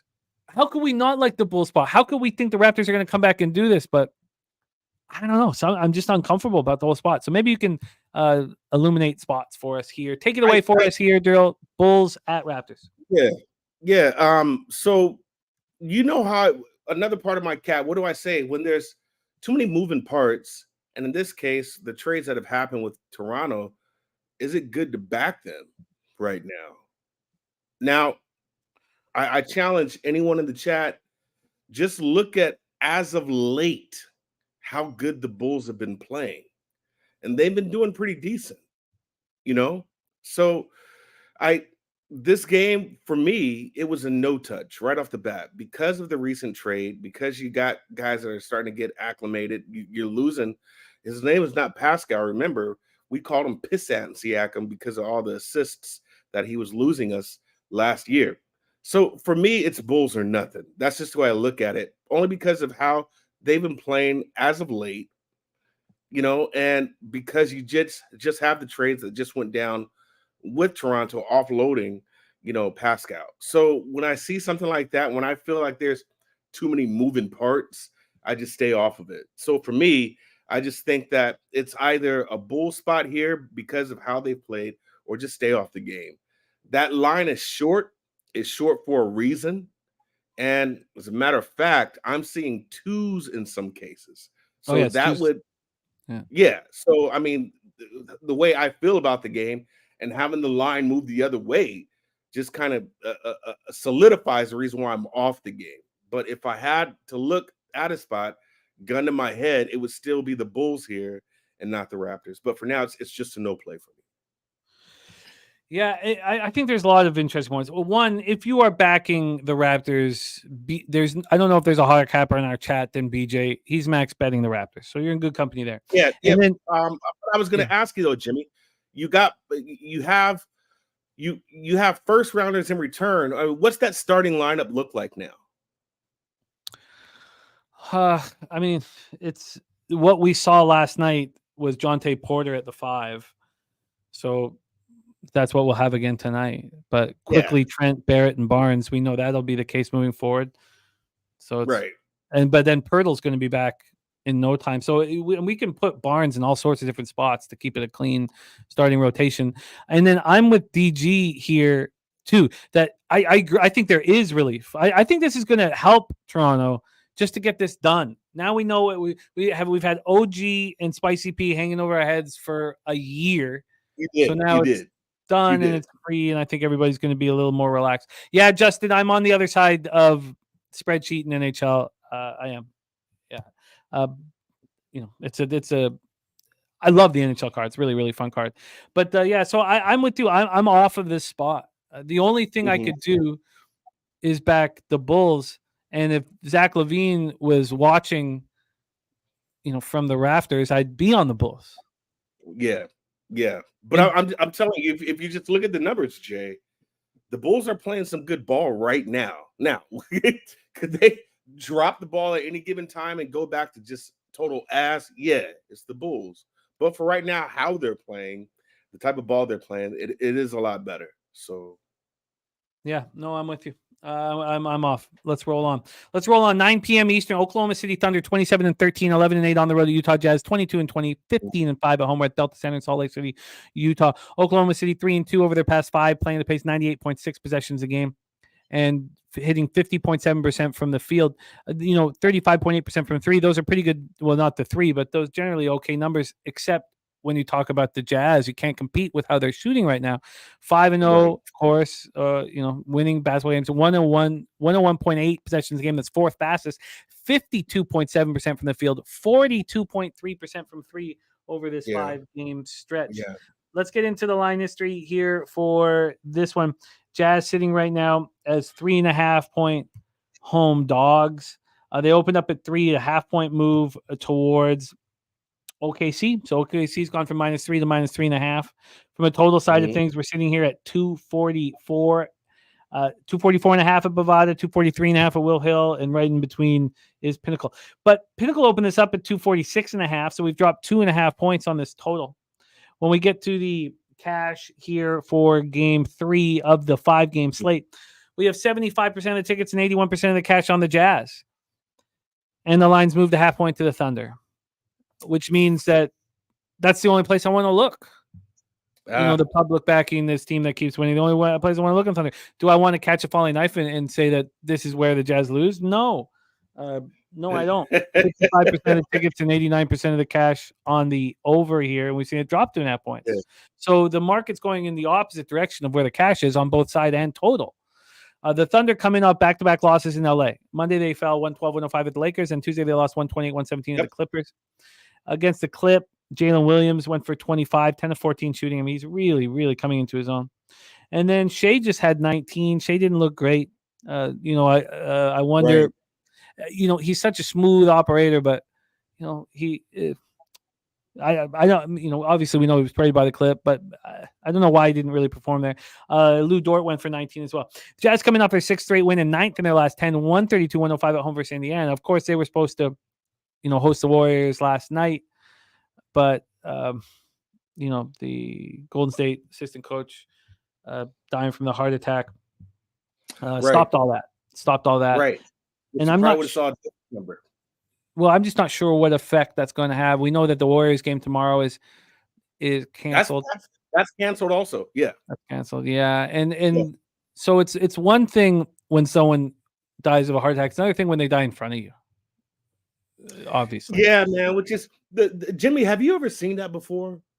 Where games are actually canceled because of not even a head coach, right? I mean, this guy was coaching. He was Kuminga's coach. Like, he was coaching the young guys up. But I've never seen that before. So no. I don't know how traumatic that heart attack was at the dinner table, but I've never seen games get stopped because the coach died. Tell me if I'm wrong, but I've never seen that. It is surprising, but the idea is that I don't know this. I don't know. And I don't know if anybody does know. I haven't seen the exact story, but they're out for dinner, and it must have happened in front of everybody. And so then you're going to be dealing with the post-traumatic, stress issue. You're going to the nightmare, whatever happens when you see that happen in front of you. So it's going to be something we need to talk about when it comes to Warrior spots here. The question is, does this affect the Jazz, who've won 15 of their last 19? I don't think that it does. I don't think that it affects them. I mean, obviously everyone's, heart goes out to the family and cares about it, but is this going to stop Utah's momentum? They were winning games before Markkanen came back. But then Markkanen comes back and he looks as smooth as Dirk Diggler. And he went for 32 and 10 last game. He's putting up 30 in his sleep. He's hitting shots from everywhere. He's as confident as we've ever seen him play. So the question becomes now, like, I don't think it affects the Jazz. What I do think affects this basketball game is that everybody knows the Jazz have been winning. All of the money's on the Jazz, and it moves a half point to the Thunder. An angry Thunder group that's lost 2 straight in LA. Maybe they went out. Yeah. Maybe they partied a bit in LA. I think they come into Utah all business, and the fact that this market's moving towards them makes me want to move on them. There's Dirk Diggler in the chat too. We got Dirk Diggler says, "Thank you for the smooth shout out." Welcome, Diggler. Shot. And Dan Kelly says, "For when the Dubs play next, one of my many betting maxims is always fade death." Wow. Interesting. Very Interesting. Very interesting. Yep. BJ looking at Thunder money line, and Smoking Trees got to look on this Pacers Kings game. I'll copy and paste to make sure we talk about it. But let's hear what you have to say about this, Darryl. So many moving parts. A lot of moving parts. So my play, I really like the play is actually Jazz plus 3.5. I've already stepped on that. I stepped on Jazz plus 3.5. This line opened at 4.5. So it's toggled now. Where did it open there? Because that's different information than I have. Yeah, I'm looking on the ESPN site. So this could have been a line that was probably before the season. So I don't see a book for it, but it opened at OKC minus 4.5, and they were plus 105. So even if you would, yeah. Okay, so Bet Online opened this yesterday at 1:22 p.m. at 3. And within 21 minutes, it moved to 3.5. I don't have another book. Now, there's obviously other books that could have now this odds is by ESPN Bet. So I'm just looking at ESPN. So they're not, they're just now new into the game of sports betting, if you will. But their odds, these odds here, 4.5 was opened by ESPN Bet. That was at 6 p.m. yesterday. So, but these books are going to probably don't go by that. ESPN Bet, like I said, is one of the newer books. Money line minus 150. At any rate, I like the Jazz here, man. I like the Jazz. If you saw how I just talked about how decent the Bulls have been playing as of late, you got to say the same thing for the Jazz. On top of them, look at who they've beaten, man. I mean, they beat the Lakers, who had a solid defense. They finally got their starting five right. They beat Denver. They beat Milwaukee. Now, say what you want about Milwaukee. That coach is probably out of there. But, yeah, they beat Milwaukee. They beat Denver. They beat Toronto. They beat the Lakers. And they beat Indy. And, I mean, bro, they haven't scored less than 132 points. They haven't scored less than 132 points. Which is insane. So remember, in the beginning of the year, we were talking about the Jazz, and they play a 5-out.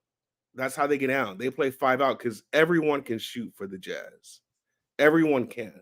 So any given time, this team can get hot, and they can get hot quickly. Now, I watched that OKC and Clipper game. I watched that game. OKC really had no business being in that game. As good as the Clippers were, the issue is that you had Jalen Williams, who could not miss against the Clippers, bro. He could not miss against the Clippers. And you had Lou Dort going 5 for 8 from the three. 5 for 8 from the three, man. Put up the same amount of points as SGA. And I think that was a game that they really, really wanted and had to get back because they lost to the Lakers the night before. That's all. That's the way I think of it. Now, can anybody tell me the line for the Jazz and OKC game they played last? Because look at this. Just give me the date. Yeah, I'll tell you now. December 11th. Anybody, December 11th, 2023. I would love for somebody to tell me what that line is. Even in the chat, check it out. Jimmy, what you got? That December 11th. I'll grab it right now. The over 130, 120. Yeah, it was Oklahoma City were 13-point favorites. And they actually covered. They covered by 1 point. So now you got a 13-point favorite against coming back to play a game against the Jazz, in which you have 2 losses in a row that you really need to get back, and you're coming in at minus 3.5. Come on, man. That should say something very, very clearly to you here. Very, very clearly. The fact that OKC has smacked them since March of last year. 4 times in a row. And you're coming in as a 3.5 point favorite against the Jazz that you own. That last game was 13 points.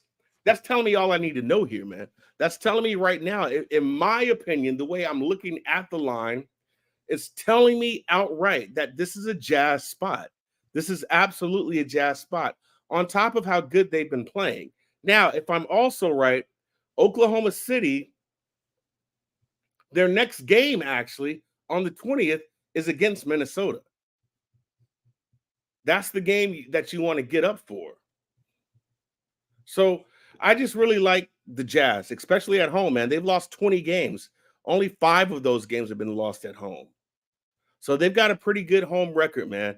3.5. Give me the Jazz plus 3.5. I know I've talked about it. And this is more about just scenarios and narratives versus just the raw data, if you want to call it that. But this just looks like a Jazz spot.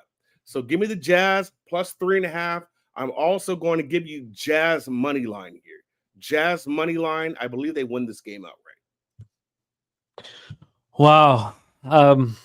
This is the type of spot that I don't get every day in NBA, where you have the team that's winning basketball games and all the money's on them and the line's moving against them.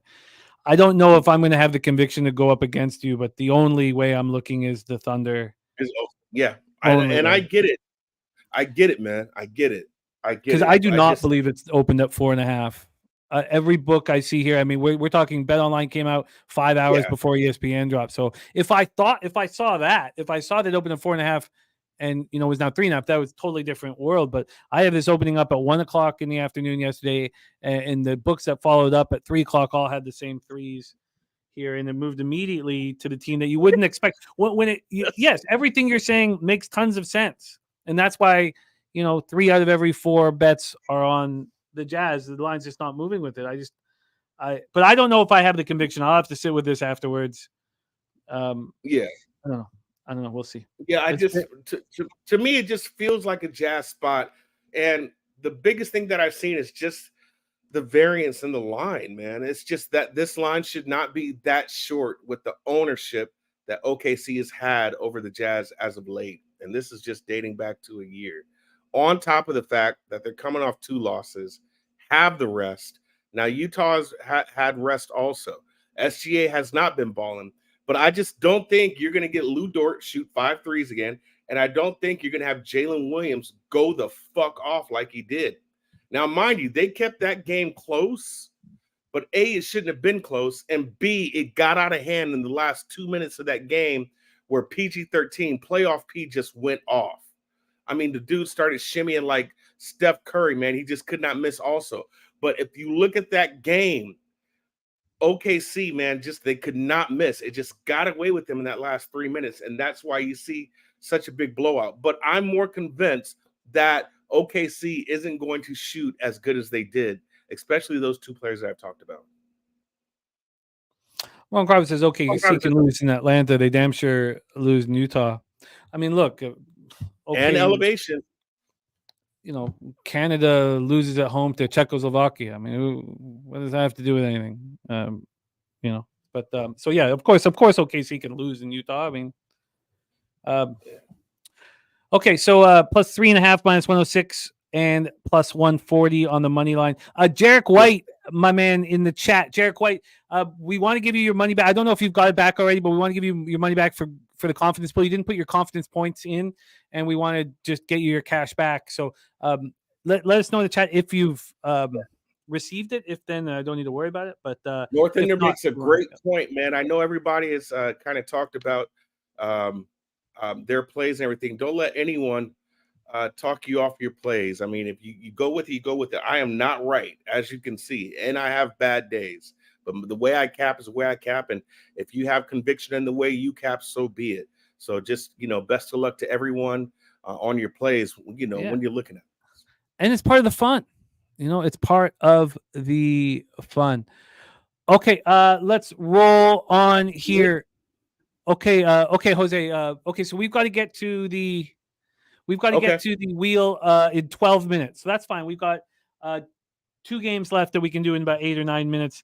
Well, you can roll past this fucking game, I'll tell you that. Okay, well, let's discuss it. King Al leaning OKC. And Clint, I don't want to shout out websites that aren't Pub Sports Radio. So I'd rather I'll if you follow me on Twitter, I'll follow you back, and we'll get that hooked up. Okay, so let's roll. Next up for us is 10 p.m. Eastern. Memphis Grizzlies 15-25, 11-10 on the road at Minnesota Timberwolves 29, 11, 16-2 at home. Target Center in Minneapolis, Minnesota. Memphis 3-2, playing at the 9th fastest pace in the NBA over that stretch, 100 possessions a game. 43% from the field, 35.1% from 3 over those 5 games. Minnesota 4-1 over the past 5, playing 23rd fastest pace, 97.1 possessions a game, and shooting the ball real nice. 52% from the field and 43% from 3. Let's get into the line history here for this one. Sorry, I got money line up here.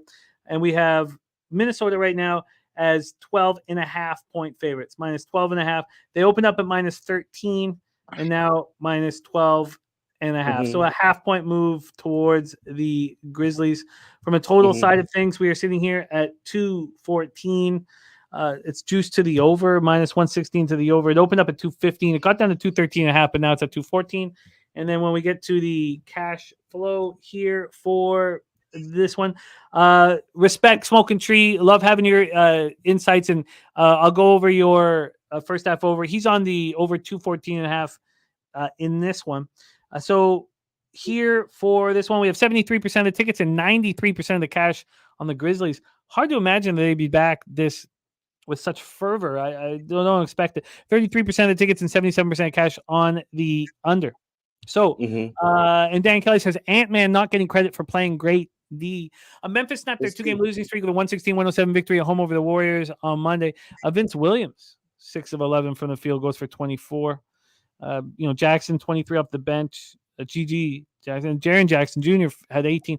T-Wolves are on the second half back-to-back after winning their third straight game, 124-117 of the Pistons last night. Ant and Cat each scored 27. Rudy goes for 19 and 16. They've won 4 or 5. The only loss over that stretch is that overtime loss at the Celtics. Take it away for us here, Darryl. I know you've given us a hint that you're not interested, so we can move on. But and do you want to touch on anything? Yeah. So I'll use this time just to go over the simulation site very quickly and the scores. So Memphis and Minnesota, this is coming in 117-105. 117-105. So they have your 12 points there. So this could just be sharp. I don't really have any interest in this game at all. Going back to the Knicks game, Washington 109, so that goes right under that 110.5. New York 124 goes right over the 123.5 that I believe that New York is at. So again, that is also pretty sharp there. That's why I like the first half. Chicago, Toronto 115, Chicago 112. Right. So these games are pretty sharp as far as either spreads and or totals. But yeah, this one here, I'll be honest with you. I mean, is Memphis even motivated to play? I mean, I don't know if they're even motivated to even play games. I don't know. I don't know. As of right now, no Desmond Bane, no Marcus Smart. Of course, John Moran is gone. Rose is out of there indefinitely. Adams is already gone for the season. And Brandon Clark. I mean, you're rolling out there with Xavier Tilson, Triple J, Lou Kennard, Zaire Williams. You know what I'm saying? It's like, what? How do you even cap this team? Are you just looking at props at this point? So I honestly don't know how to cap Memphis. But I also know at the same token, this has been a team that has kind of shocked people. And that's also something, I guess, to behold here. For a minute, they were winning games. They went on a 3-game win streak where they beat Dallas, Phoenix, and LA without Ja. So I just really don't know how to gauge this team. I don't have any interest in it. To be quite honest with you, this will probably be a team that I don't bet a lot on, especially with spreads this large, unless I feel it's a meaningful game by the opponent. So I don't. That's all I have on it. I can't cap the Grizz right now. I hear you. In this situation, I would much rather fade a team on the first half, a big favorite on the first half of a back-to-back than the second half of a back-to-back, because the big favorites, they don't care as much about momentum on the first half back-to-back. If they're up 18, they're not going to try to stretch it to 25. They just want everybody to be ready for the following night. Right. So because they're just going to turn around and play OKC. So you got to kind of put that into a little configuration also, that if OKC is balling out of control, on their game, Minnesota might see that or just get wind of that and say, okay, we got to get ready for that squad. So I don't know. This is a more confusing NBA card than I thought it was going to be. But Yeah, let's talk about it the is. final spot here on the board. 10 p.m. Eastern, Indiana Pacers at Sacramento Kings. Stacks play today from Justin McKelvey's already in. Pacers plus 7.5. Smoking Trees giving us this first half over 127. Talk about another game with a ton of moving parts. Pacers, Kings 13-7 at home. Not be nearly as good as I expected them to be this year. Pacers 3-2 over the past 5, playing at 6th fastest pace in the league, 101.1 possessions a game. Shooting 49.7% from the field and 38.5% from three. Sacramento 2-3, playing at the 8th fastest pace, 100 possessions a game, 49.1% from the field, 36.9% from three. Siakam will not be in the lineup this evening. Let's get into the line history here for this one. Have they confirmed that Siakam's not in the lineup? No, they have him as game time decision here, but I read that he's not going to be in the lineup, that there's too much visa hassles and stuff to figure out here. So the real question is Naismith going to be in line? But we'll go over all the injury issues here. There's no injury issues for Sacramento. This total is sitting here right now at 248. 248. This opened up at 247, now at 248. This did go under it. It was at 246.5 for a little bit, but it's now at 248. From a spread perspective, we are sitting here with the Kings as 7.5 point favorites at Pinnacle. They opened up at 7 and it stretched a half point towards them. We take a look at the cash flow for this one, and Hallie upgraded to questionable. I have Hallie out here. Wow. Then for the cash here, we have, on the spread, 57% of the tickets and 69% of the cash on the Pacers, moved a half point away from them. 73% of the tickets, 77% cash on the over. I am surprised at the upgrade here. And DC Cap are saying points. So these Pacers coming off their second straight loss, 132-105 at Utah on Monday. Halliburton's missed the last 4 games.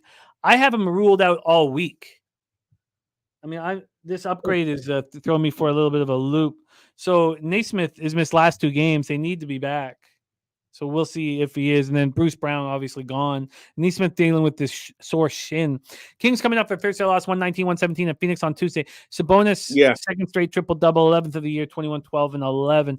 If Hallie's announced in, which I would be shocked at, then I'll definitely be fading the Pacers, because you'll see the change in the market, and that'll put the Kings right into the wheelhouse for a cover. But I'm still interested in the Kings here regardless, but I don't. Why don't you talk about it? We do have to do the wheel in 4 minutes, so we don't have too much time on this one. Take it away. I don't give a fuck about this game. I don't give a fuck about this game whatsoever. Make it an easy cap for you. Here's the thing. If you look at the Pacers, I mean, I could only look at the Pacers, but it's the reason why I said I don't give a fuck about this game is because, to me, again, my favorite verbiage, there's too many moving parts here. First thing is, if you watch Sacramento play against Phoenix, bro, they were up 17 points with less than 6 minutes or 4 minutes to go and lost that game with the bad foul at the end, and takes KD to the line and make it 119-117. Phoenix did lose the spread, but they won that game, a game that the Kings just pretty much fell apart at the end of that game. Now, do they want some get back? I would want some get back. You could get it against the Pacers. I mean, if you feel motivated to. At the same time, I did also realize Sacramento does not play until Monday. So what do you do in this case here? Like, do you ball out of control, or are you just not even in the game? You're just ready to get off. It could go either way. So Sacramento could really come out and ball, take it to Indy, or like I said, that was a devastating loss. I don't know how you come back from that. And they could just be like, man, fuck this shit for the week. I'm ready to go party. I'm ready to just get out of this, not even think about ball. I don't have to ball till Monday. Give me the weekend off. I'm cool. Oh, it's an interesting angle. And you have the corner of Stacks and Spreadsheet Boulevard, both on the Pacers at plus 7.5. Smoking Tree on that first half. Yes. Over. Very, very, very interesting. Okay, well, let's review all action here in NBA. This basketball card in college and NBA is a little tougher. Thank God I got a ton of NHL. I don't give a fucking shit what the spread is play today. New York Knicks first half -6.5 -108. Wizards team total under 111 at -115 for Darryl. BJ max bet Raptors +3. And then we have the Jazz for Darryl. Darryl's on the Jazz +3.5 -106 and the money line at +140. Stayed off Grizzlies and Timberwolves and stayed off Pacers, Sacramento Kings. By the way, Dan Kelly says he got it on Cleveland +750 to win the Central Division.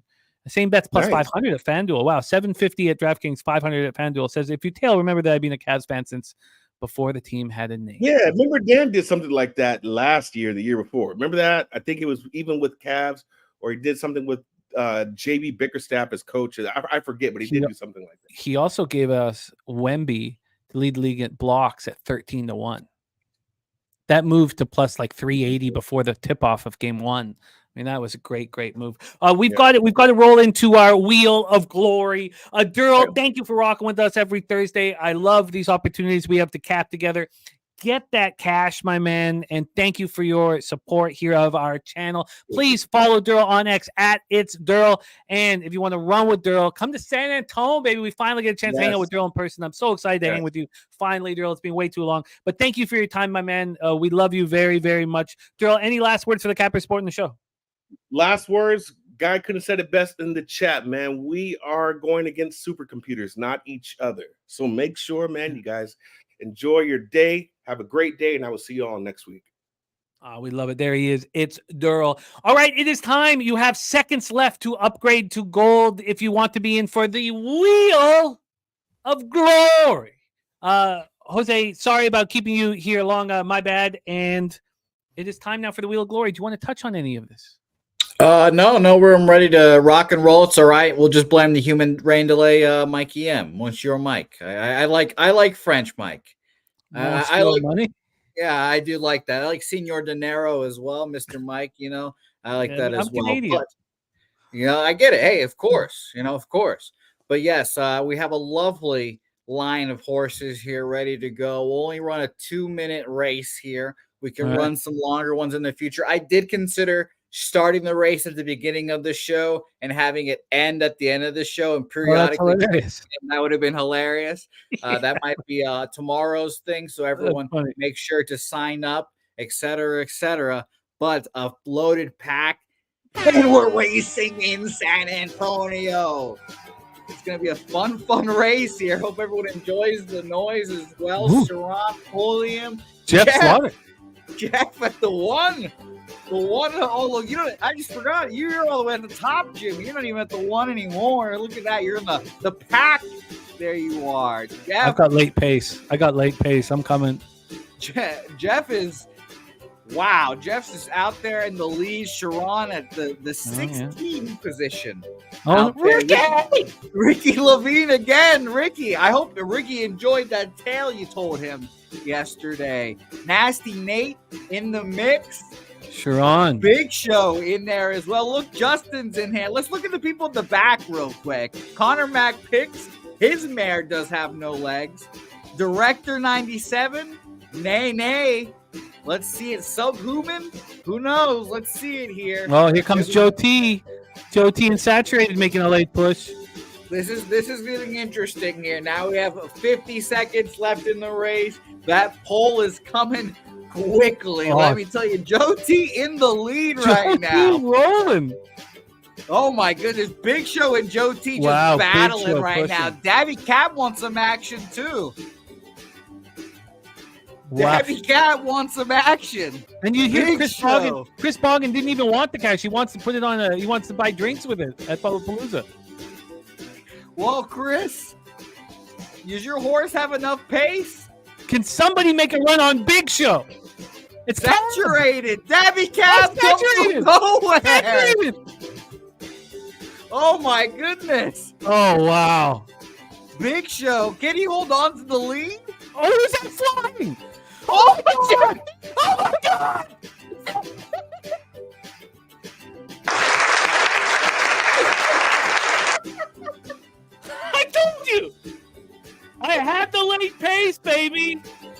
I had the late pace.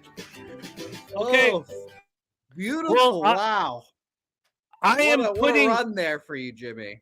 I am putting my $50 win onto tomorrow's race. That's what I'm going to do. Oh, I'm putting my $50 win onto tomorrow's race.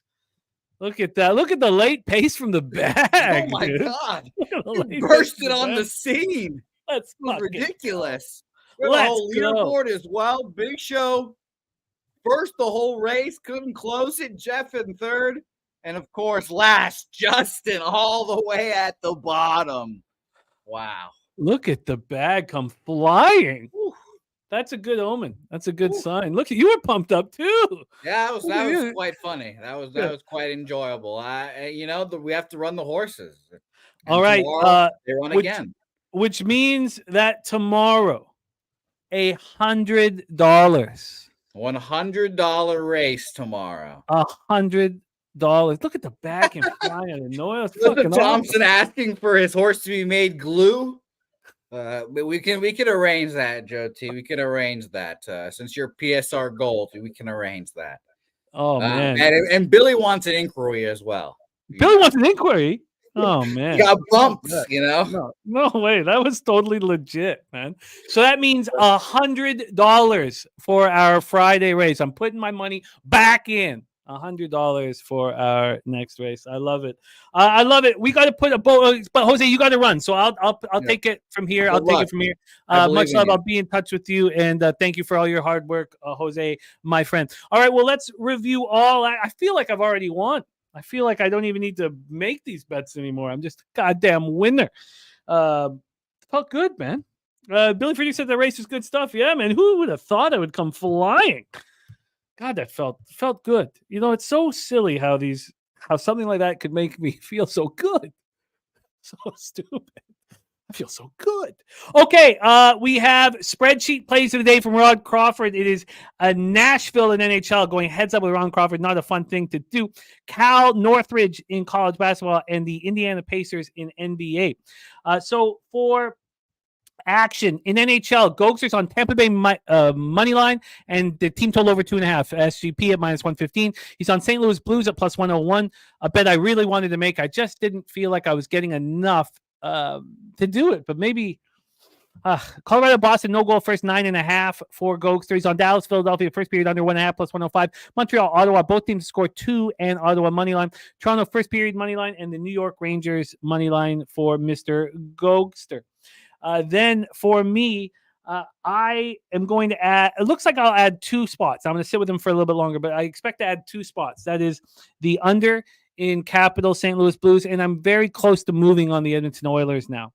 But this is my action in NHL that's already being bet, and it is the Avalanche at +127, Lightning -1 at +118, Chicago Buffalo under 6.5 at -130, Leafs -1 at +128. That's my favorite bet on the board. Is the Leafs -1 at +128, Kings -1 at +105, and the Rangers -1 at +133. There we go. That is NHL for all of us. And Ron Crawford says, "Give me Seattle at +1.5." Looking at Kraken, yeah, I don't. As long as that's still a plus money enterprise. No, it's -135. Yeah, I don't. But I mean, I get it. I just don't like the turning dogs into favorites. But casher is a casher, my friend. And I took the -130 on the under 6.5 when I could have taken the -101 in Chicago Buffalo. That was mainly because I was so proud of it yesterday, and it was a battle, an absolute battle. DC Capper, my favorite spot on the board is the Toronto Maple Leafs to snap their 4-game losing streak in Calgary and beat Calgary at the Saddle Dome. Then in college basketball, Taint play today, Stanford -3.5. Joe T gave us his best bet on this model, Idaho State over 133. And Raven in the Desert also had that over 133. He also has the Drexel game over 135. Chosen One gave us UMass Lowell -2.5. Wright State first half -5.5. Weber State first half -2.5. And Illinois -2.5. Cab gave us Illinois first half -0.5. And Oregon first half +3. Dave Rogers gave us Illinois -2, Long Beach State -2.5, the over 134 in UC Davis, Cal State Fullerton, and Stanford -2.5. Mikey Money gave us Memphis -10.5 and Elon +8 and Elon money line. I'm going to be on Elon, and it looks like that's my only college basketball bet of the day, but I just got to keep to what's working. UL Monroe, James Madison under 146 for Mikey Money, and Southern Utah, the Thunderbirds -4 at -110. Then we just talked NHL, so we're good to go. Thank you, Justin, my man. Big Scott on the Lightning money line, Bruins money line, and +1.5 3-leg parlay. Who's the third team in that 3-legger? Bo Jackson on the Maple Leafs and the Pacers money line for him. And Fanatical Jim says, still live in the Wheel of Glory, pick 3. Yes, I love that. Leonard Porsche says, tailing your entire card day. It's a pretty, but you got my NHL. Okay, cool. Because at this point, I expect to move on the Thunder. But that's going to take more time because, again, you have to have the conviction. Do you have the conviction to go up against the capper you respect? And I don't know if I have it yet. So I'm going to wait on that. Now, and it took me hours to have the conviction to go up against Dutch yesterday with the Lakers. And despite she played, it was Mavericks. I mean, it takes a lot of time to build that conviction. But once you have it, you will succeed. And if you don't, you just cut it off. It's perfect. It's so wonderful to have the information from the cappers in the chat. We have so many incredible cappers that do whatever they can to let us know what they're on, just to give us more information and to help us with our action. So in basketball, then I would only be on Elon and the Thunder at this point. Although I really like Michigan. Do I have the conviction to go up against both Cab and Dave Rogers? Probably not. No, I would say that's just maybe too much.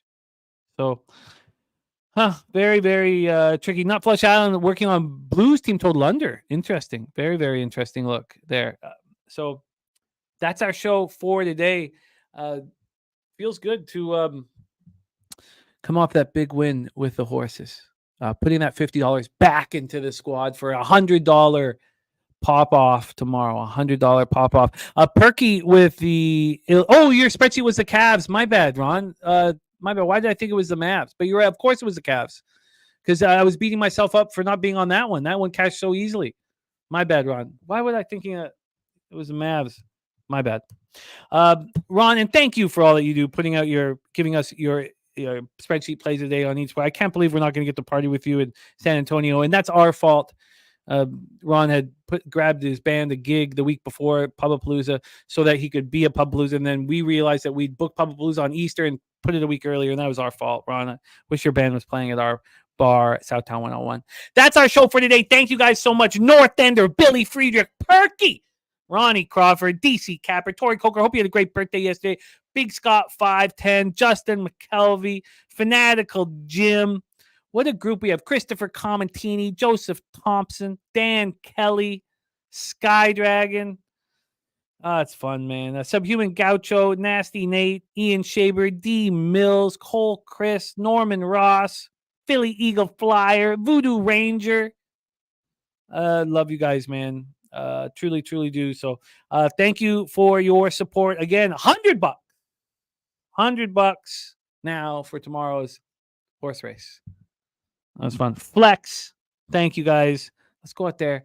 Let's get that cash. That's all that's left for us to do is go out there and have another winning day. Nice day yesterday, 4-1. My unit size went up on January 1st. It's been too long for that to happen. And my volume has gone down a little bit. And if that's what I need to do to reach the goals I have for unit size, then that's fine. I'll do whatever it takes. I need my unit size to go up, or then I'm not really succeeding here. Thank you guys for your support. Let's go out there and get that cash. Our guy LJ going to take us home. LJ, those bookmakers milk that shit.